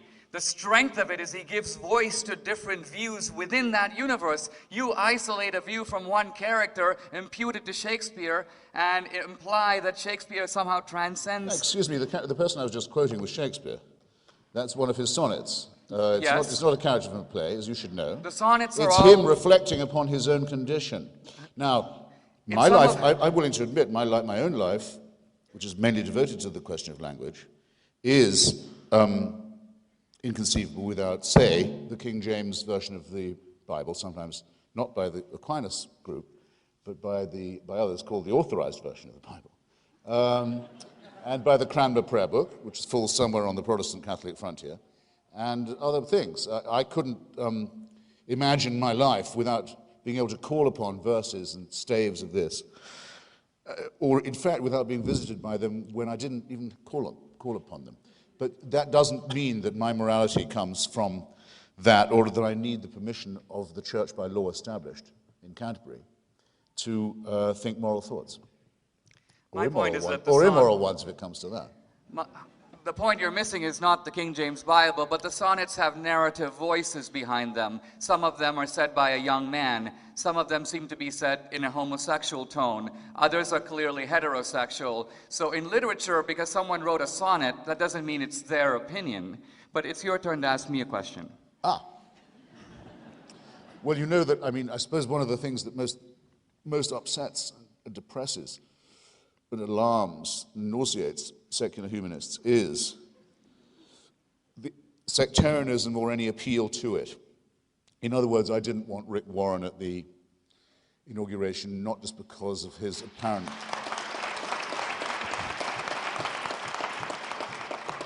not just because he's a boring fat dunce and so on, but because and not because he's not inclusive enough about gay people, because he doesn't have to be inclusive about that if he doesn't, but because he was openly willing to say to a Jewish woman who asked him in public, could she too go to heaven or come to heaven? No, you can't. Now, I don't see how he can't say that.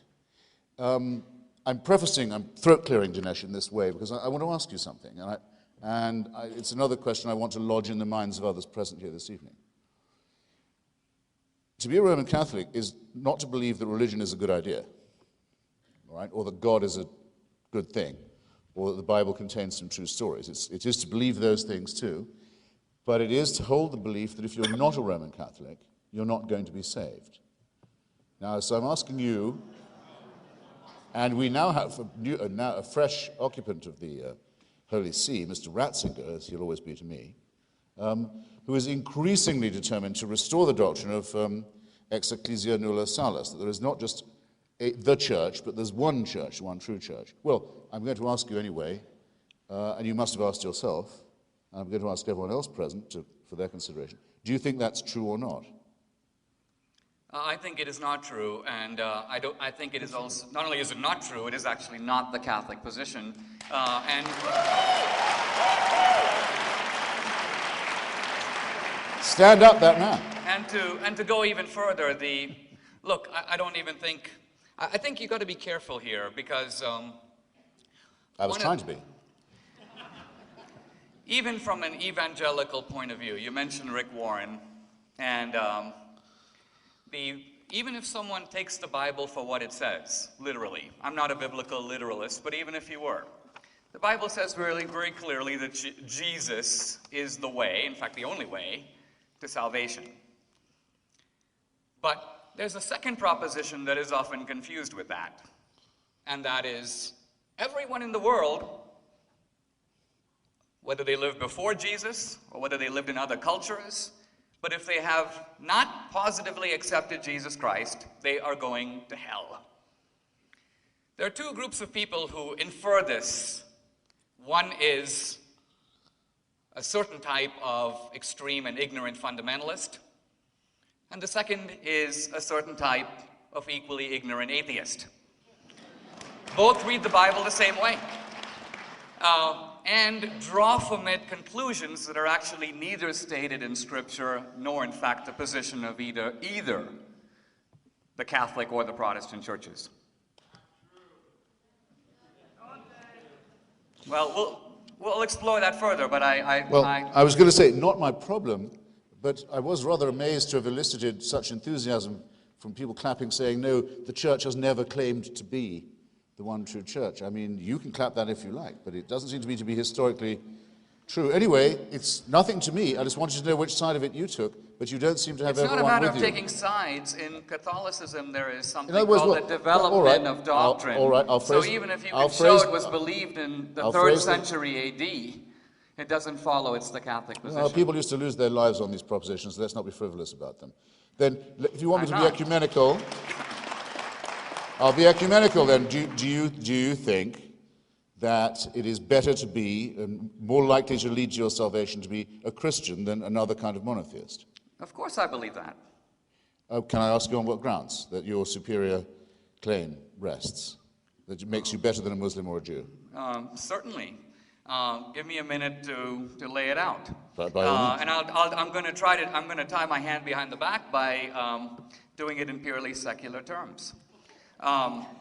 Let me start with a proposition I think no one in this room would disagree with. Things in the world are not what they ought to be. Anyone disagree with that? No. That means we live on two levels, don't we? We live on this is the level of the way things are. Let's call it the human level. But we all know that there is a second level. That's the way things ought to be. Let's just perfect goodness, perfect beauty, truth, and so on. So you have these two levels. Let's call them for a moment the human level and the divine level. Now, all the religions in the world are aimed at trying to ask, how can this chasm between the human level and the divine level be bridged? You ask about Judaism and Islam, so I'll refer to those two. The Eastern religions have one solution. I'll set it aside for a moment. Judaism and Islam jointly believe, and I say jointly, they believe it in slightly different ways, but the solution is similar, that the way for this chasm to be closed is for human beings to build a certain kind of a ladder from man to God. What is the shape of this ladder? When in Islam, it's the 5 pillars. Pray 5 times a day, observe Ramadan, do charity, go to Mecca. In Judaism, it may be different. Dietary regulations, and so on. But the idea is these are human efforts to ascend to God. Christianity is different, maybe not better, but it certainly is different in declaring this project wonderful and noble, but impossible. That this human effort, however gallant, cannot close this enormous gap. If the gap is to be closed, now maybe as an atheist you say it can't be closed, but if it is to be closed, the Christian belief is it has to be done from the other side. In some mysterious way, God has got to condescend to the human level, and that's the role that Christ plays. He's the emissary, if you will, from God to man. Now, notice that here I haven't appealed to Scripture. I haven't quoted the book of Leviticus or the Gospel of Matthew. I've given, in my own best way, a certain anthropological account of the human problem. I've given the ways in which different solutions are proposed, and I leave it to you to examine which solution is the most plausible. I'm saying the Christian view seems to me to make the most sense. If indeed this great gap can be closed, it seems to me that it has to be closed the Christian way. The other way can make progress, but even though good, it isn't going to be good enough. Fantastic. So you'd make a really good Muslim, in that the main profession of faith, the only real profession of faith a Muslim has to make is there is one God and his messenger, his emissary, the crosser of the gap, is the Prophet Muhammad. I mean, you have just as perfectly stated that, restated it, as one could have wished. I wish you joy of it. I'm sorry, I wish you joy of it. I mean, either I didn't hear you or you have just issued a whopping non sequitur, so I'll give you the just benefit of said repeating it. Which is a perfect You said point that the gap to could only be segue. closed if God sent an emissary. That's what makes Christianity different. I appeal to the audience. Did I misstate that? Did he not say that? Did you not say that? I did say it, and Yeah. but What is the profession of faith of Islam? There is but one God, and Muhammad is his messenger to us. That's all you need to be a Muslim. here, if I can briefly answer, then we'll go to questions. Do you think Islam is man-made or God-made? Do you think that God spoke through us to Muhammad, or that only Muslims are under this wrong impression? That God's only appeared to us once Here, let me through give the Nazarene. Here, let me give the Muslim answer, which is that Muhammad was solely a man. That's not my answer. That's the Islamic answer. Islam is different from Christianity. In Islam, Muhammad is in no way considered to be God's special messenger. Muhammad is believed to be the illiterate and unworthy recipient of Allah's revelation. He does in no way occupies the same position in Islam as Christ does in Christianity. So the equivalence that you're suggesting between Christ and Muhammad is simply wrong. It's crossing the gap in the same direction, though, isn't it? Surely. You said that the gap had to be crossed not by humans building up towards heaven, but heaven coming down towards us. Well, quite plainly, the Quran is the same in that respect. I'm asking you a different question now. I'm saying, do you think that those who believe that God ventriloquized himself through the Archangel Gabriel, oddly enough, through this illiterate, that's a true statement, that did happen, might have happened, could have happened, or didn't happen? I don't believe it did happen, but the point I'm trying to make gives that us you're something in missing. common. Obviously, I don't accept the revelations of other religions, but the point I'm trying to make here is that the Islamic solution is radically different from the Christian one. Whatever Allah's revelation to Muhammad, it was not vicarious atonement. It was not the idea that God is closing the gap. It was rather that human beings have these social and legal and civic duties. In other words, in Christianity, you have the idea, for example, that morality is intentional. If you've contemplated the sin, Christ says, in a sense, you've committed it. In Islam, it's very different. Thought crime. One second, the mullah Thought doesn't... crime. Totalitarianism again. Thought crime. Whether it is or not... We know what you're thinking, and we can punish you for it. Totalitarianism defined. Tyranny defined. Thought crime. You said it for me. It might be a thought crime. Christ says nothing about punishing one's thoughts. Christ basically is simply defining the nature of sin. Our legal system is based on the idea that offenses rely in part on the intention. That's why a first-degree murder is different from a crime of passion, for example. That's another example of the way that Christianity has shaped our legal culture. No one comes to the Father except by me. That's not judging you on what you think. But it's one thing to say. It's one thing to say that Christ is the means by which people get to heaven.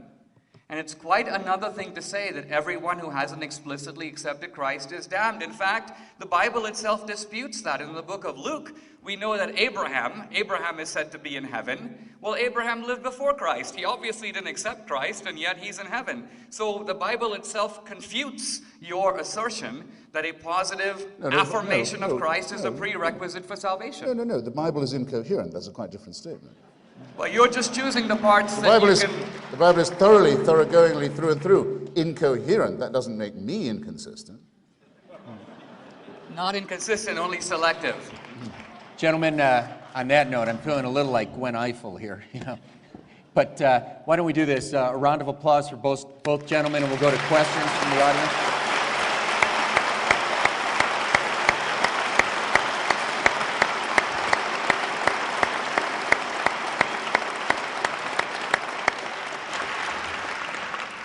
Fantastic. As I mentioned earlier, both gentlemen have given up some of their time, so we'd have more time for questions. We'd ask the questioners to be as focused, precise as you possibly can, and put it in the form of a question, please.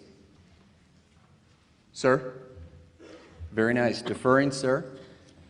Thank you, gentlemen, both for your wonderful remarks tonight. My question may be an entirely whole new debate. I'd like to hear both of you respond, but in particular, Mr. Hitchens, I address this question to you if I can't get response from both. Mr. Hitchens, how would you define or delimit what we mean by a person, and what is our innate duty to another person? Well, I think the word individual is a well-chosen word for our description. In other words, you can't boil it down any further. However much you talk about the society, the tribe, the species, and so forth, you're stuck with the fact that it has to be made up of members who are a bit more than atoms. So individual is a person, someone who can't be further subdivided. Hope that will meet your rather bizarre question, I have to say. The second is, how do we know what our duties to one another are? Well, what we know is that without a certain solidarity is my preferred word for it, without an understanding that there's a common interest as well as one's own raging individual demands and needs, which have always been understood at all times to be, in the case of any one person, insatiable, that unless these can be married in some way to a concept of the common good, then the enterprise isn't possible.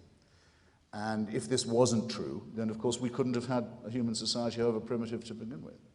And the same conclusion is observable among other primates who have families, tribes, kinship, and so on, and some other mammals too. There's no reason to suppose that evolution has given us any special privileges in exchange for our recognition of these facts. Thank you. Can we each take a Please. brief? Left unanswered is the issue of how evolved primates develop either individualism or solidarity.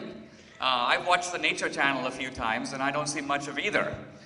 So that it seems to me that there's a missing element here, and I think Jefferson, who was, by the way, a man of the Enlightenment, not a particularly devout Christian, nevertheless asked, where do we as individuals get inalienable rights?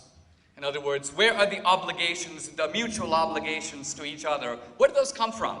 And he could have said any number of things, but he could think of only one.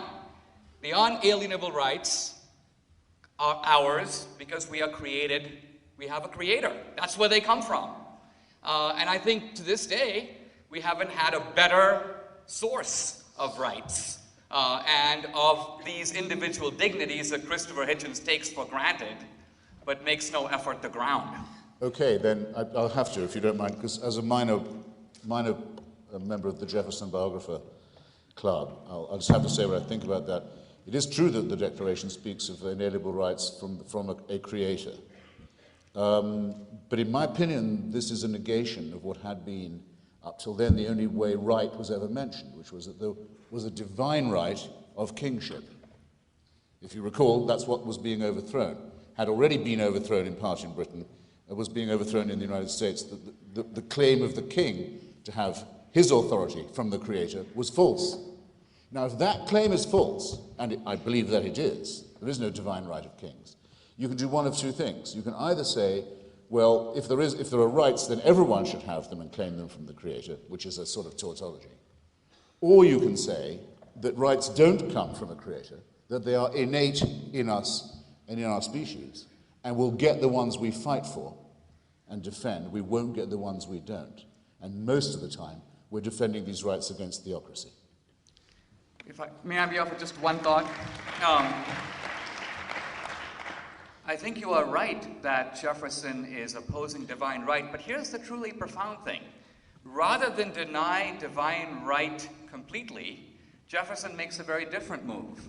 He transfers divine right from the one to the many. In other words, Jefferson shows by his statement that he agrees with divine right, but the divine right is not conferred on the monarch. It is conferred on the people as a whole.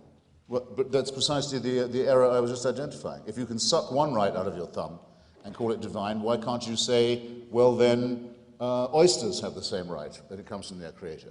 There is no, as you yourself have pointed out, with the rights industry, no real limit to this, especially if you attribute it to the divine. Generally speaking, though, the struggle for rights is a struggle for humans to assert themselves against other humans who want to oppress them in the name of God. Do you mean, sir, that we do not have an... It's me again, the questioner. Yes, sir. Do you mean then... You suddenly seemed a little, what shall I say? Omniscient? It just came from somewhere else. That's it. Gave me a nasty turn. Yes, please, go ahead. Do you mean then that we do not have any innate rights towards each other other than what we assert by force? Did I hear you right? Or did I hear you wrong? I tend to agree with those who've said that the concept of right, of recht, is a human creation, that it's an arbitrary creation, yes. And that we'd be better to say that we get the ones we fight for, that we don't get the ones we don't, and that our duties and solidarities with each other are mandated by evolution and are not in any sense predicated on anything supernatural. Thank you. Sir? Yeah, my question is looking a little bit more forward. You mentioned earlier, imagine if Jesus Christ had been proven to no longer be God or God's Son. Imagine, if you will, a future where science is accepted as a total dogma of thought and reason is the ultimate arbiter. In that world, would humanity not find its own ways to tribalize again and have its own strife? There's the TV show South Park has a funny episode about this where they actually say in the future they fight over science as opposed to fighting over God. And for you, Mr. D'Souza, in the same way, in a world without God, is it really so unimaginable? I mean, is there a possible way? Could you imagine a future without it in the sense of humanity still being humans? And I'd also be remiss to say In the great tradition of these debates, is it possible that you gentlemen might be able to go to a pub after this and continue over beers? I'd be happy to buy.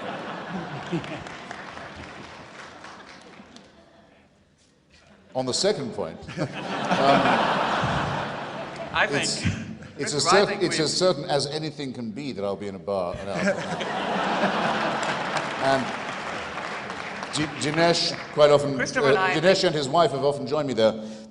On your point, my view of the mammalian evolution of our species is that we are programmed to be superstitious. Religion is unvanquishable, unbanishable, as long as we're partly irrational, as long as our prefrontal lobes are too small, our adrenaline glands are too large, and our opposing thumbs are still too clumsy. Of course, people can be sold every kind of delusion. I half agree with G.K. Chesterton when he said that people don't believe in God. They don't believe in nothing but in anything. I believe that the belief in God is a willingness to believe in anything. But if you take orthodox religion away, you may very well find someone worshipping a pet rock, or a tame fish, or a crystal, or some New Age nonsense healing process. Yeah, that's the way a lot of people are. I just would like to say that there's a solid minority of us who are not impressed by any of this. And we're citizens too. And deserve that much respect. A tiny thing, just to reignite the disagreement that Dinesh and I have. He said science is based on reason. I don't think that's absolutely necessarily true, because humans aren't based on reason. Newton, for example, believed that the Catholic Church was Antichrist, and that only Protestantism was true, and that the Trinity meant that you shouldn't be allowed to teach at Cambridge University if you believed in it, for example. Joseph Priestley, the discoverer of oxygen and carbon monoxide, believed in the phlogiston theory. Alfred Russel Wallace, Darwin's great collaborator, and maybe progenitor, was never happier than going to a spiritualist seances. A lot of these religious people, scientific minds, were terrific crackpots. It's not until Einstein, really, that you get something like pure mind as a scientific expression. I would prefer to say that science bases itself on evidence as well as reason, and that's the missing term in Christianity and Islam and Judaism and the rest of it. A good scientist will say, here's what I'll tell you now in advance would prove me wrong. Here's what I think is the case. But if you find this, I'll tell you now, I'll climb down. So for evolution, there is no religious believer who can do you that service, who can say to you, show me this and I'll stop believing. It's never been done. In the nature of the thing, it couldn't be done. The E word for religious people is essentially meaningless. It's occasionally convenient. Sometimes they think they'd like some evidence, usually in the form of miracles, because faith always turns out to be not quite enough. Let's have a bit of evidence, a tiny bit. I forget which scientist said. Scientists of evolution said, okay, what would make you stop? What would make you say you were wrong? Rabbit bones in the Precambrian layer. That would do it. Find me a rabbit bone there. It's all over. The debates between Dawkins and Gould on punctuated evolution, for example, are as intense as any debate has ever been between schismatic Catholics, Protestants, Sunni and Shia Muslims, or anything of this sort, except that they're all decidable on evidence as well as reason. That's what makes all the difference. All the difference. Okay.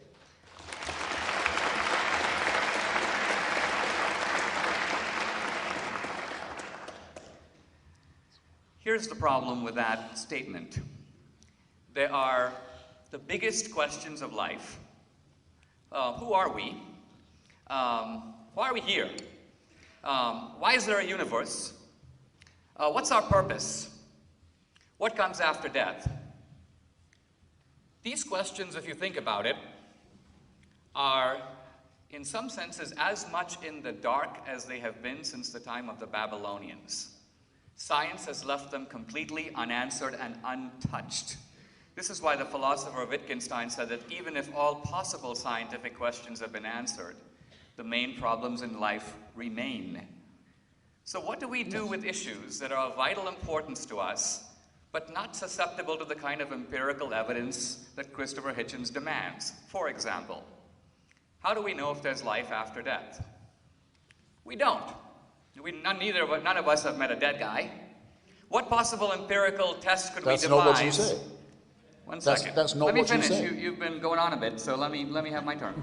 All right. If you'll agree that dead people don't come back, I'll hold it right there. I didn't think that was your view. The point I'm trying to make is this. It's all I could hope for. No possible empirical test can resolve the question of whether there's an afterlife. So, in the absence of evidence, I believe that there is an afterlife on faith. In the absence of evidence, Christopher Hitchens does not believe that there's an afterlife. The difference between us is not that he knows and I don't, or I know and he doesn't. He is laboring under the delusion that his position is based on reason and my position is based on faith, when the truth of it is neither of us know, both of us are guessing, both our positions are based on faith, and he would do well to have the honesty to admit that.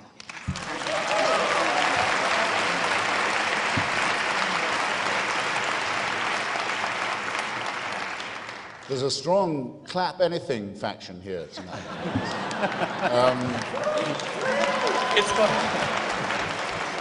Apparently even I can appeal to it. Since you just said to me and to the audience, and I think it's so recent, so moments ago that people will remember it, you believe that on faith, the afterlife, and I don't. Then you say, we're the same, because we're just as faith-based as each other. That's what got the applause. I would just like to say that I think that that's an unholdable, untenable position. If I say that, given that there's absolutely no evidence, which you also rather too willingly conceded, that you're ever likely again to see a dead person or be reunited with one, that I decide that on that basis, that absolutely no exceptions basis, I doubt an exception will be made in my own case, I don't think my position is faith-based at all. I think it is somewhat evidence-derived, if I would say that only for myself. Gentlemen, clap all you like. Let's try to get in as many questions as we can. We'd ask that the next round of questions come from students in particular. We'll try to get everybody in. The woman in the red. Oh, my question was just in regards to a couple of the points that you made, Mr. Hitchens.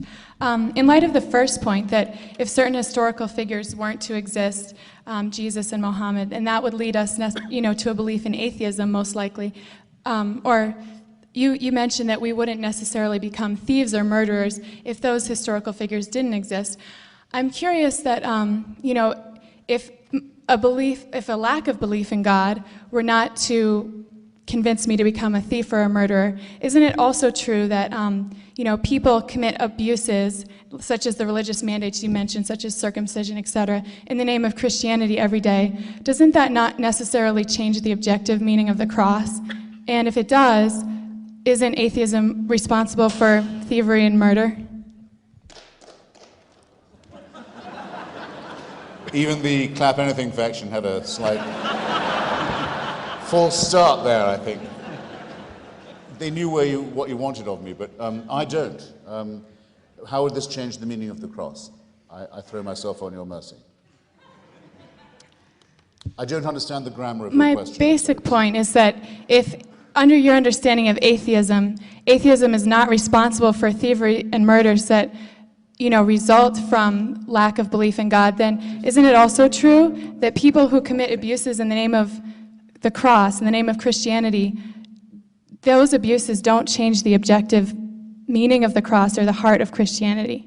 It depends what authority they think they're obeying. I mean, if the Pope says you must go on crusade, and this is a war for God, and you will be rewarded in paradise if you undertake it. If you believe what the Pope says, I think it's not inconsistent with being a Christian, as I understand it. You are, to me, responsible for all the crimes you thereupon commit.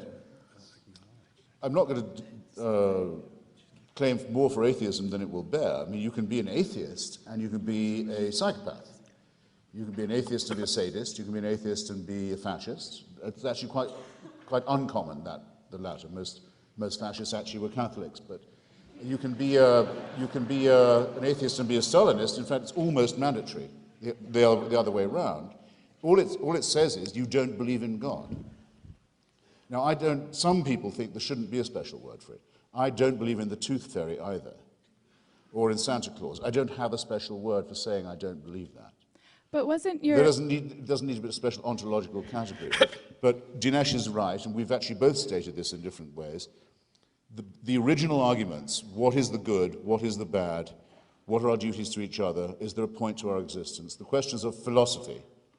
Religion is fossilized philosophy, in my view, but it is still philosophy, with most of the questions left out or claimed to be answered, must be asked.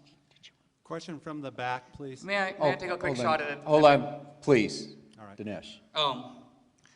See, I think, Christopher, I must say, I think you are in this debate not rising to the seriousness of the issue. When you say religion is the same as the tooth fairy, look.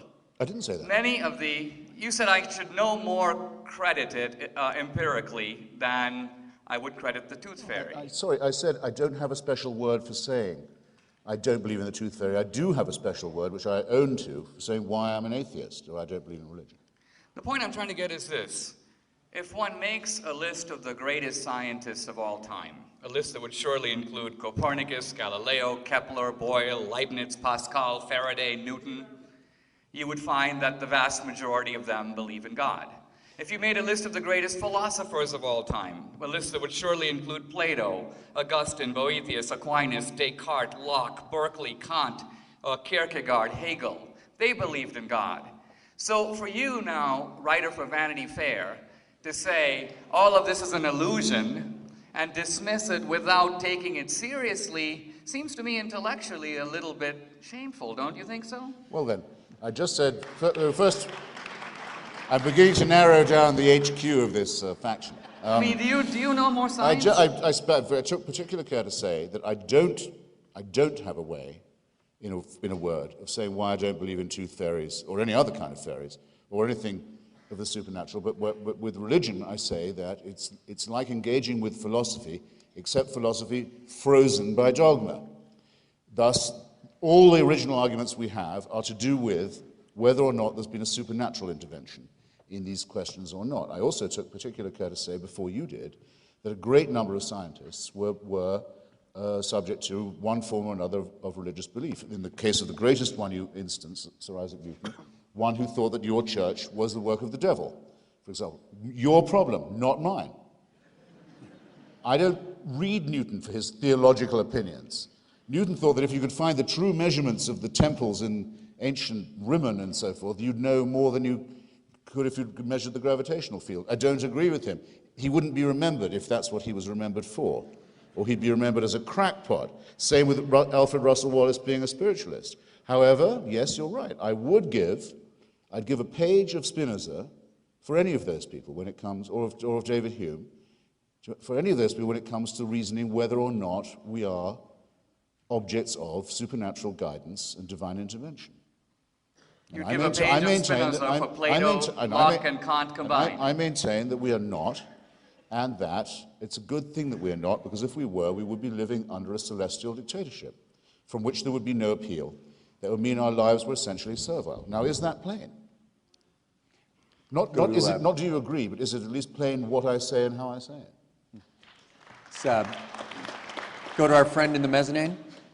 My question is to both of the speakers. Does religion provide a survival advantage? And either one. And if you do think it provides a survival advantage, that implies it's purely a construct of the human mind. And I mean, I think you can argue both sides, and it might lead you to a problem. Well, I do think that religion provides a survival advantage, but it in no way follows that religion is untrue. I think that reason provides a survival advantage. We developed large brains, for example, to elude woolly mammoths and so on, or at least the challenges of nature.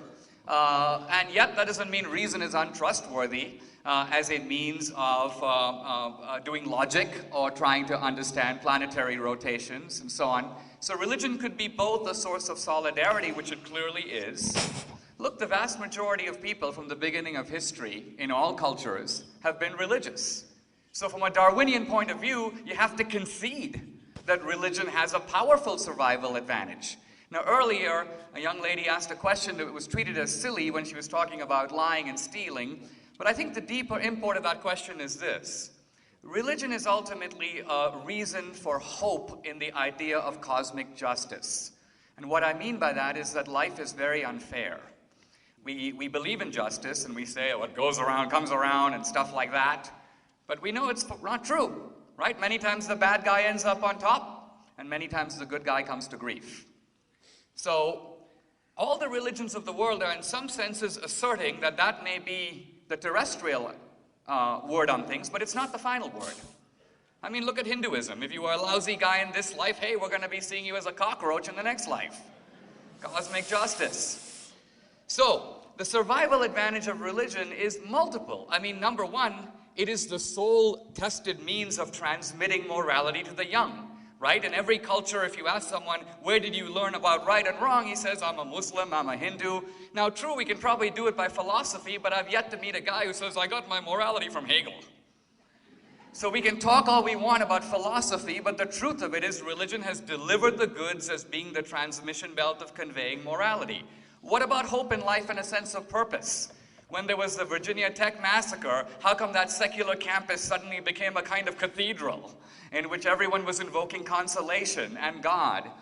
In other words, my point is religion, by giving a sense of purpose and meaning to life, by ultimately answering the large questions that science has proved radically incapable of even entertaining. I mean, science doesn't even ask why there is a universe, and only purports to describe how we got a universe. So science is answering, in this case, a very different question than the one posed by religion. So if you imagine two tribes, a secular tribe that basically says we're descended from the amoebas, we've come from nowhere, we're going nowhere, morality is stuff we make up as we go along, and another group of people who believe we're the special creation of God, history has a purpose, your life has a purpose, that even if no one else loves you, there's a God who loves you, and that there is an eternal life to reward the just. Which of those two camps is more likely to survive and prosper?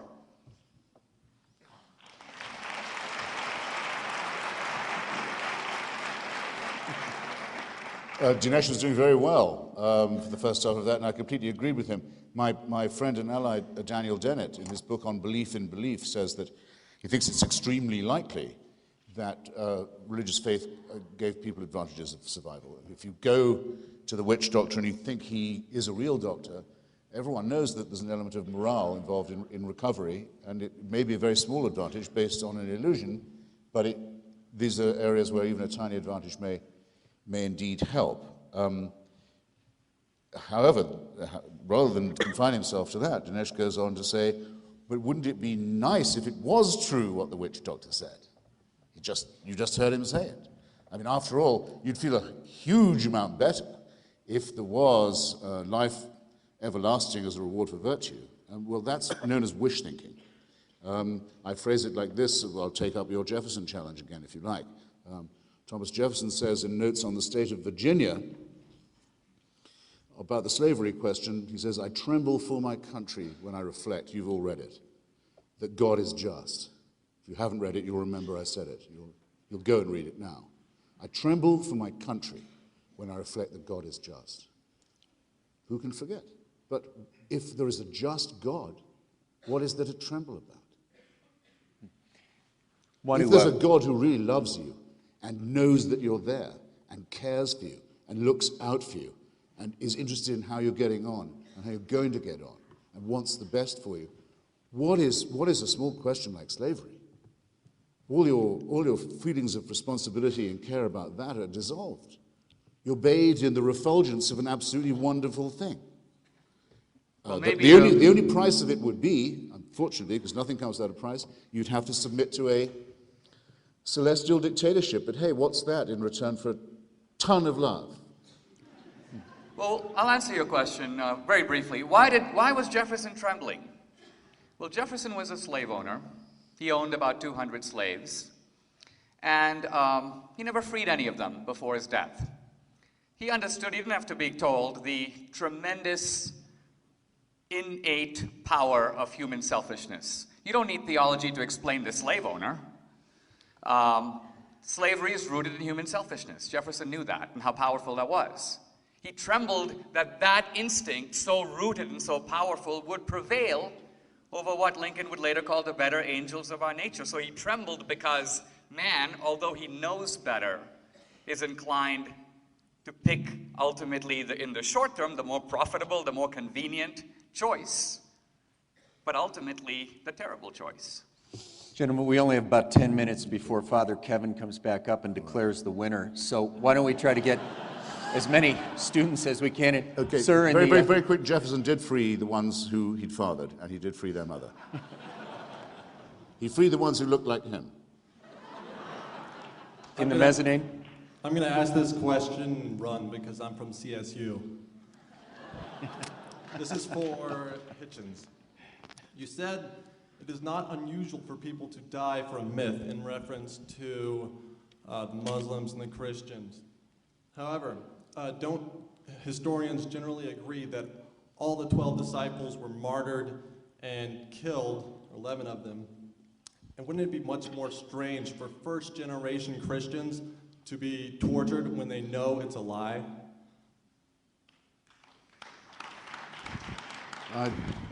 Doesn't challenge what I said at all. I take it as a comment. No, there's no historian who would say that, by the way. No. It's not, these things are not historically established.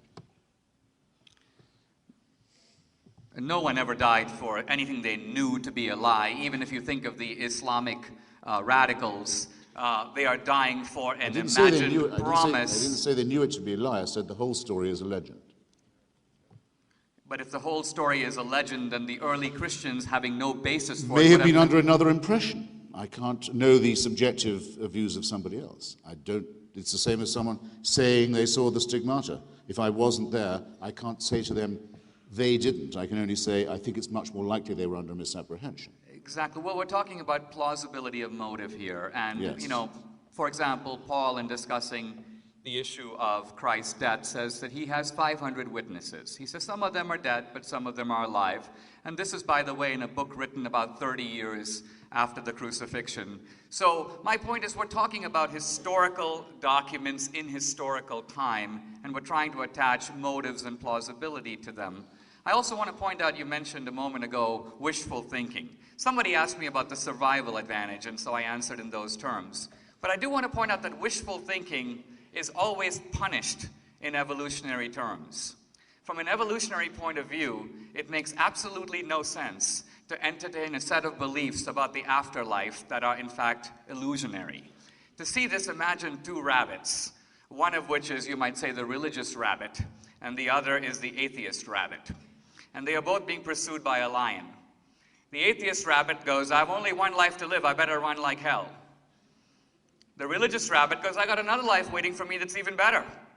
Which rabbit is more likely to survive? The point I'm trying to make is, from an evolutionary point of view, religion is very expensive. People who much poorer than we are built pyramids and cathedrals. They invested a lot of money in this. My point is, why would these things survive if they were illusions? Why wouldn't evolution encourage atheist points of view to survive? Because they are based on a more hard-headed assessment of the world in front of us. That's a good question.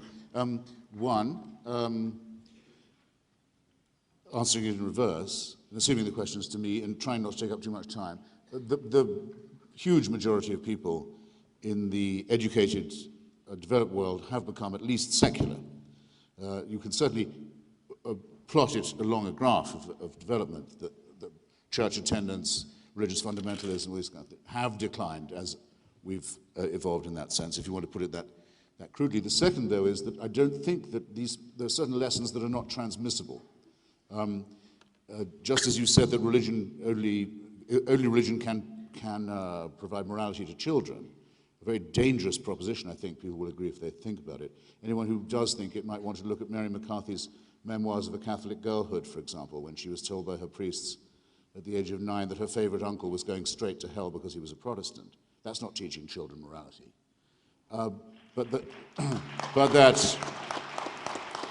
And morality is teachable to children, I can tell you. I've seen it done. I won't say I've done it myself, but I've seen it done without recourse to the supernatural. but that certain lessons have to be learned by each generation each time. Every generation has superstitions to combat.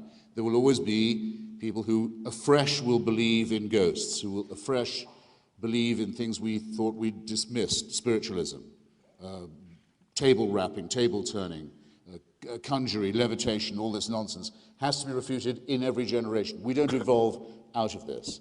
It's an argument we have to have anew every time, as we do the argument about whether or not there is a supernatural dimension instead of a philosophical one, and you now know which side of that I take. To everybody in line, we know you've given your questions a lot of thought. It takes real courage to get up there, but we're just flat out of time. I apologize. Blame me, but we wanted to give... Maybe take one more. It'll give us a chance to wrap up. Well, I was just going to say, wanted to give you each a chance to wrap up. I'd rather have a question, I really would. Okay. Because we both, I think, would have to be acquitted, couldn't be acquitted of having given rather long answers. Which is great. And gentlemen in the front, if you'd be kind enough, and we're grateful for it, to defer to student, appears to be an underclassman, I may be wrong. Thank you for your indulgence on that. Sir, you'll be the last question. All right, I'm a student from CU. My question is from Mr. Hitchens. If we use the scientific method to test the power of prayer, and there was enough evidence for the scientific community to create a theory about it, would you consider the existence of God? Well, there are two answers to that question. One is that this has actually been minutely studied, and you can read the findings, the study of intercessory prayer, that's to say, prayer that is designed to affect an outcome, in other words, to make someone in hospital get better. And it's been found, I used to think that they would find there was no effect of it at all, which was what was found, with one slight variable, that very often the person being prayed for the most did slightly worse.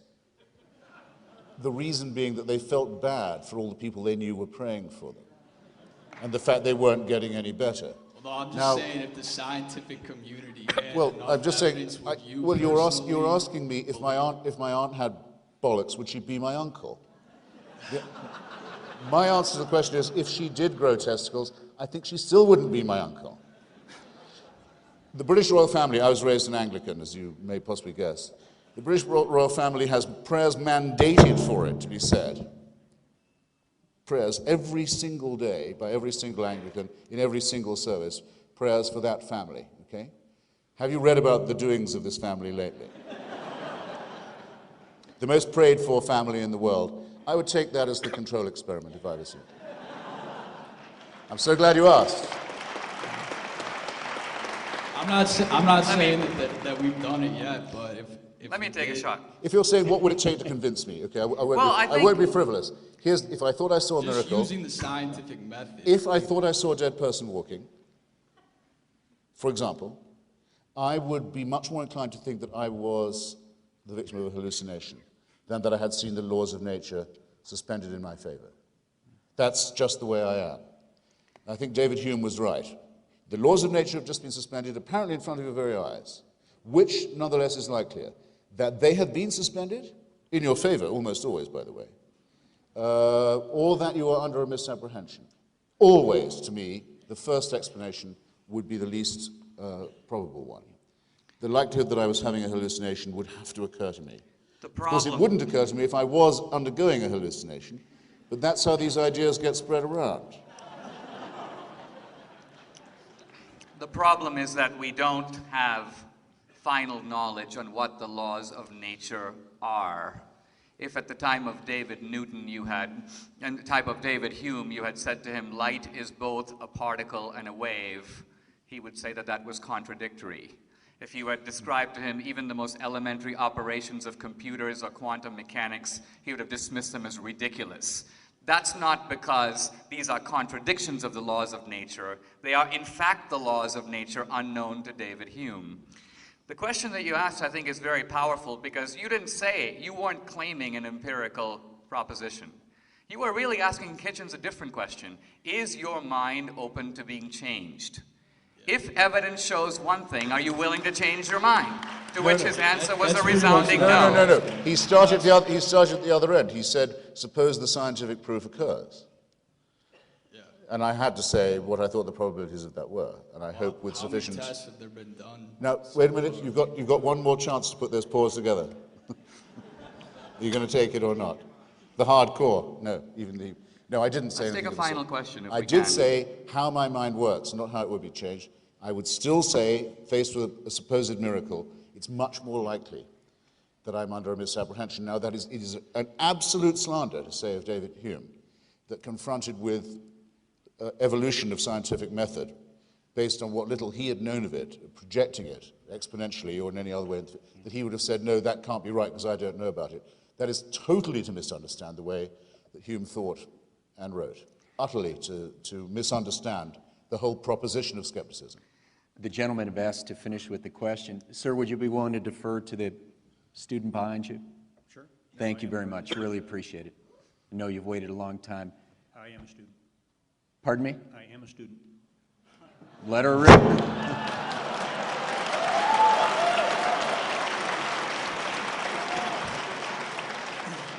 So are we all. So are we all. Yes, thank you. There has been a lot of talk and question tonight about morality and justice. While I am a student, my work mostly is in Los Angeles in the criminal justice system, where I am a forensic specialist and an investigator. When I go to work, I put my hand on a Bible, and the questions are asked, will you tell the truth, the whole truth, and nothing but the truth, so help you God? To which I uncomfortably have to say I do. In those trials, most of which are murder trials and capital Sir, trials. I do apologize, but they're going to turn the lights out on us. Is there a question? Give me very quickly. Great. I see a lot of people lying in that situation to win. And it bothers me greatly.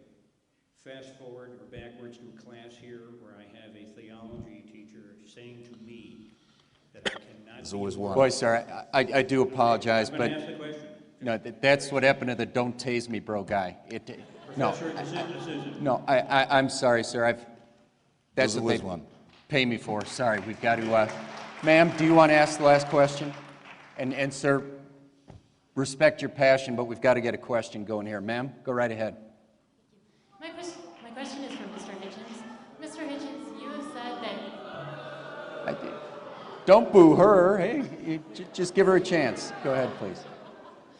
Mr. Hitchens, you have said that you think current science on embryology makes clear that preborn humans are children deserving of some protection, correct?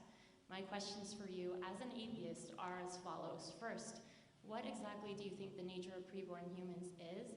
And second, on what grounds do you argue with your materialist friends who disagree with you that they are deserving of some protection and that they have value? Right. Well, it's a materialist question to begin with. I mean, embryology is a materialist science, and even if you didn't think that before the recent discoveries about, say, the early viability of an unborn child or fetus, embryo, whatever you wish to call it, there was no question that it was alive. It wasn't just a jungle of cells or a tumor or an appendix, as some feminists used to refer to the unborn. In my memory, it was simply a growth on and of the woman's body, not a separate thing, not a living thing. Not the early feminists. The question resolves itself to me like this. It's obviously alive.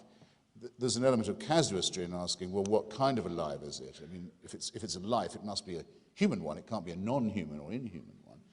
So all these questions are decided that way. I'm not a pacifist.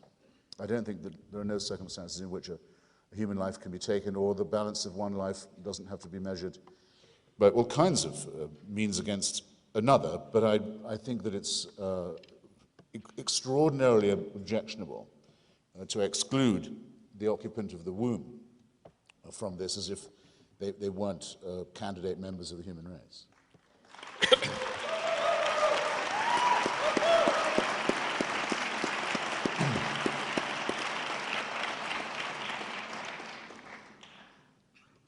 Christopher, I want to say, I was tempted to glibly congratulate you for finally getting something right, but I actually want to go much further, and that's how we met. I want to commend you for really a courageous statement in this setting. I do want to offer a thought, though. A few times in this debate, you've used the phrase celestial dictatorship, and I think it's a telling phrase because it gets a little bit, I think, to what's going on here. In thinking about this issue of God, we have to ask, what is the reason for our resistance to God? And then what are the reasons we give in public? The reasons we give in public have to do with things like science, and the absence of evidence implies the evidence of absence and this sort of thing. But in reality, that may not be the real source of our opposition. In fact, I don't think it is. I think ultimately it's not that you don't believe in God, and it's not even that you don't believe in the resurrection. I don't even think you care one way or the other. It seems to me that what you really worry about are the strictures of Christian morality. And ultimately, that's probably what a lot of us in the audience also worry about. If Christianity is true, gee, then morality isn't just something I make up as I go along. There really are some commandments I need to follow, and there are certain ways in which I may have to constrict my lifestyle. In other words, I can't live exactly the way I want. The freedom I enjoy in college doesn't necessarily entail complete moral freedom. So Christianity in this sense is viewed not as untrue, but as oppressive, as in a sense being an inconvenience to your life as the way you want to live it. And so you resist it. But now that you resist it, you can't say that you actually don't want to live by a moral code or by an external or a traditional moral code. And so you've got to convince yourself that it's really brilliance that's bringing you to this position and not a resistance to Christian morality. And so you begin to spout off a bunch of physics you don't know, and a bunch of history that you don't know, and a bunch of theology that you don't understand. And it's all aimed at affirming that there is no God, so I don't really have to follow his rules. In a sense, you get rid of the idea of moral judgment by abolishing the judge. So in some senses, I think these debates are not just about winning arguments, they're also about a certain kind of psychological introspection in which we ask we know the motives for belief, right? Wishful thinking. What are the motives for unbelief? What payoff does that give you? Why do you feel better by not believing? I think when we examine these things, we complete the circle that I think this debate began, namely the idea of applying skepticism and criticism in the best way that a university can, which is to say, to make it self-criticism. Thank you. Sir? Well, it seems as if all our, Dinesh's and my, self-denying attempts to spare you our closing perorations have been negated somehow. You're going to get them whether you want them or not. Again, Dinesh is so nearly right, and I'm reminded by the last questioner that we actually first met because when he was working for President Reagan and I was writing for The Nation magazine, I wrote a piece about abortion that called itself to his attention, and he invited me to lunch. Seems like a long time ago now, but it was a nice meeting of minds that time. And there's no reason why this one shouldn't be the same. But I don't think I spoke in such a way tonight or on any other occasion or have written in such a way as to lay myself open to that last piece of misrepresentation. It is certainly true that I consider that the question of liberty of the mind is involved in the repudiation of theism. Yes, I think that we would be living in a celestial dictatorship if we accepted the authority scripturally revealed of a divine will. And I think this not because under the inconvenient scrutiny of this eye, I'm not free to rape and pillage and lie as I might wish, because there are other things, I assure you, as I'm sure you will say for yourselves, those of you with any self-respect, that stop me from doing that. But because, and I don't mind admitting this is true, once you grant that there's been a revelation of God to some humans, sometimes, in some places, to be interpreted by a priesthood, then the next thing you will find is that you are being told what to do, what to eat, what you can read, who you can go to bed with, by someone who is no better a mammal or primate than yourself, but who claims to be doing this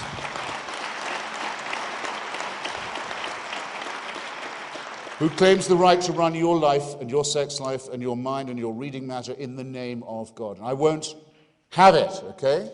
And the next thing they'll tell you, the next thing they'll ask you for, the next thing, just be a little thing, is, well, go and live on this piece of someone else's territory. God wants you to settle it.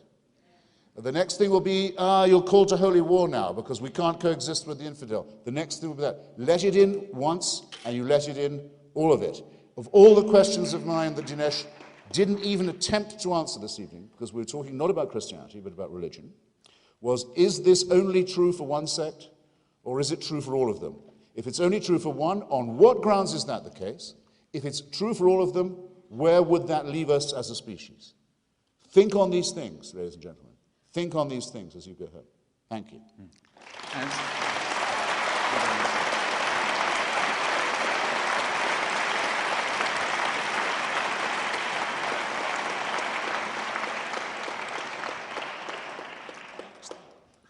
As the opening speaker, I get the chance to very briefly close. And you do?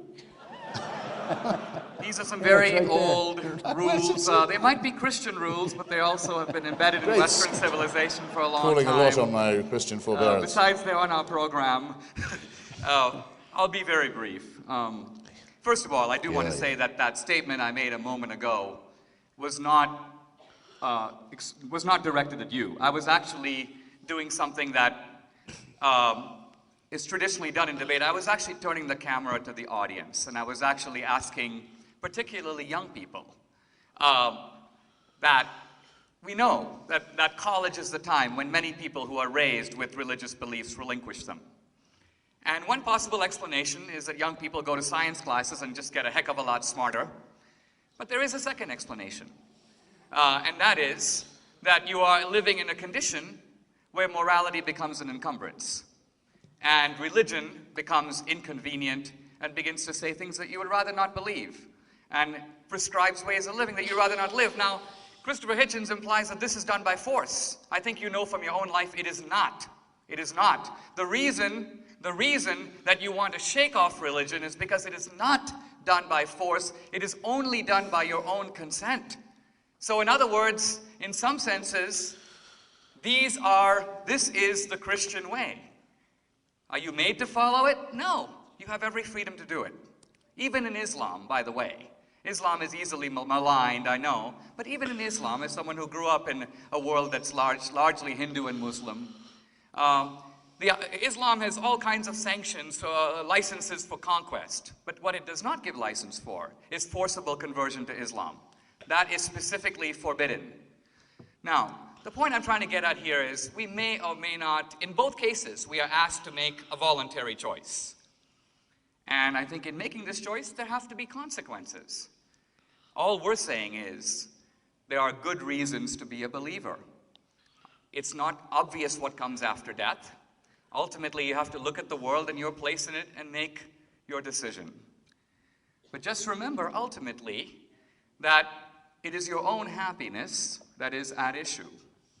And it's the claim of religious believers, not that you are forced into it, but that if you accept it, ultimately you live a more complete, a more balanced, a more decent, a more just, and yes, a more happy life. Thank you very much.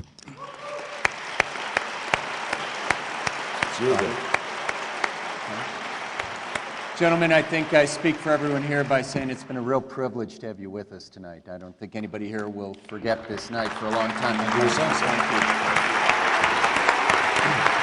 Great job. Tremendous. Well, thanks for being so. Thank you. Great job.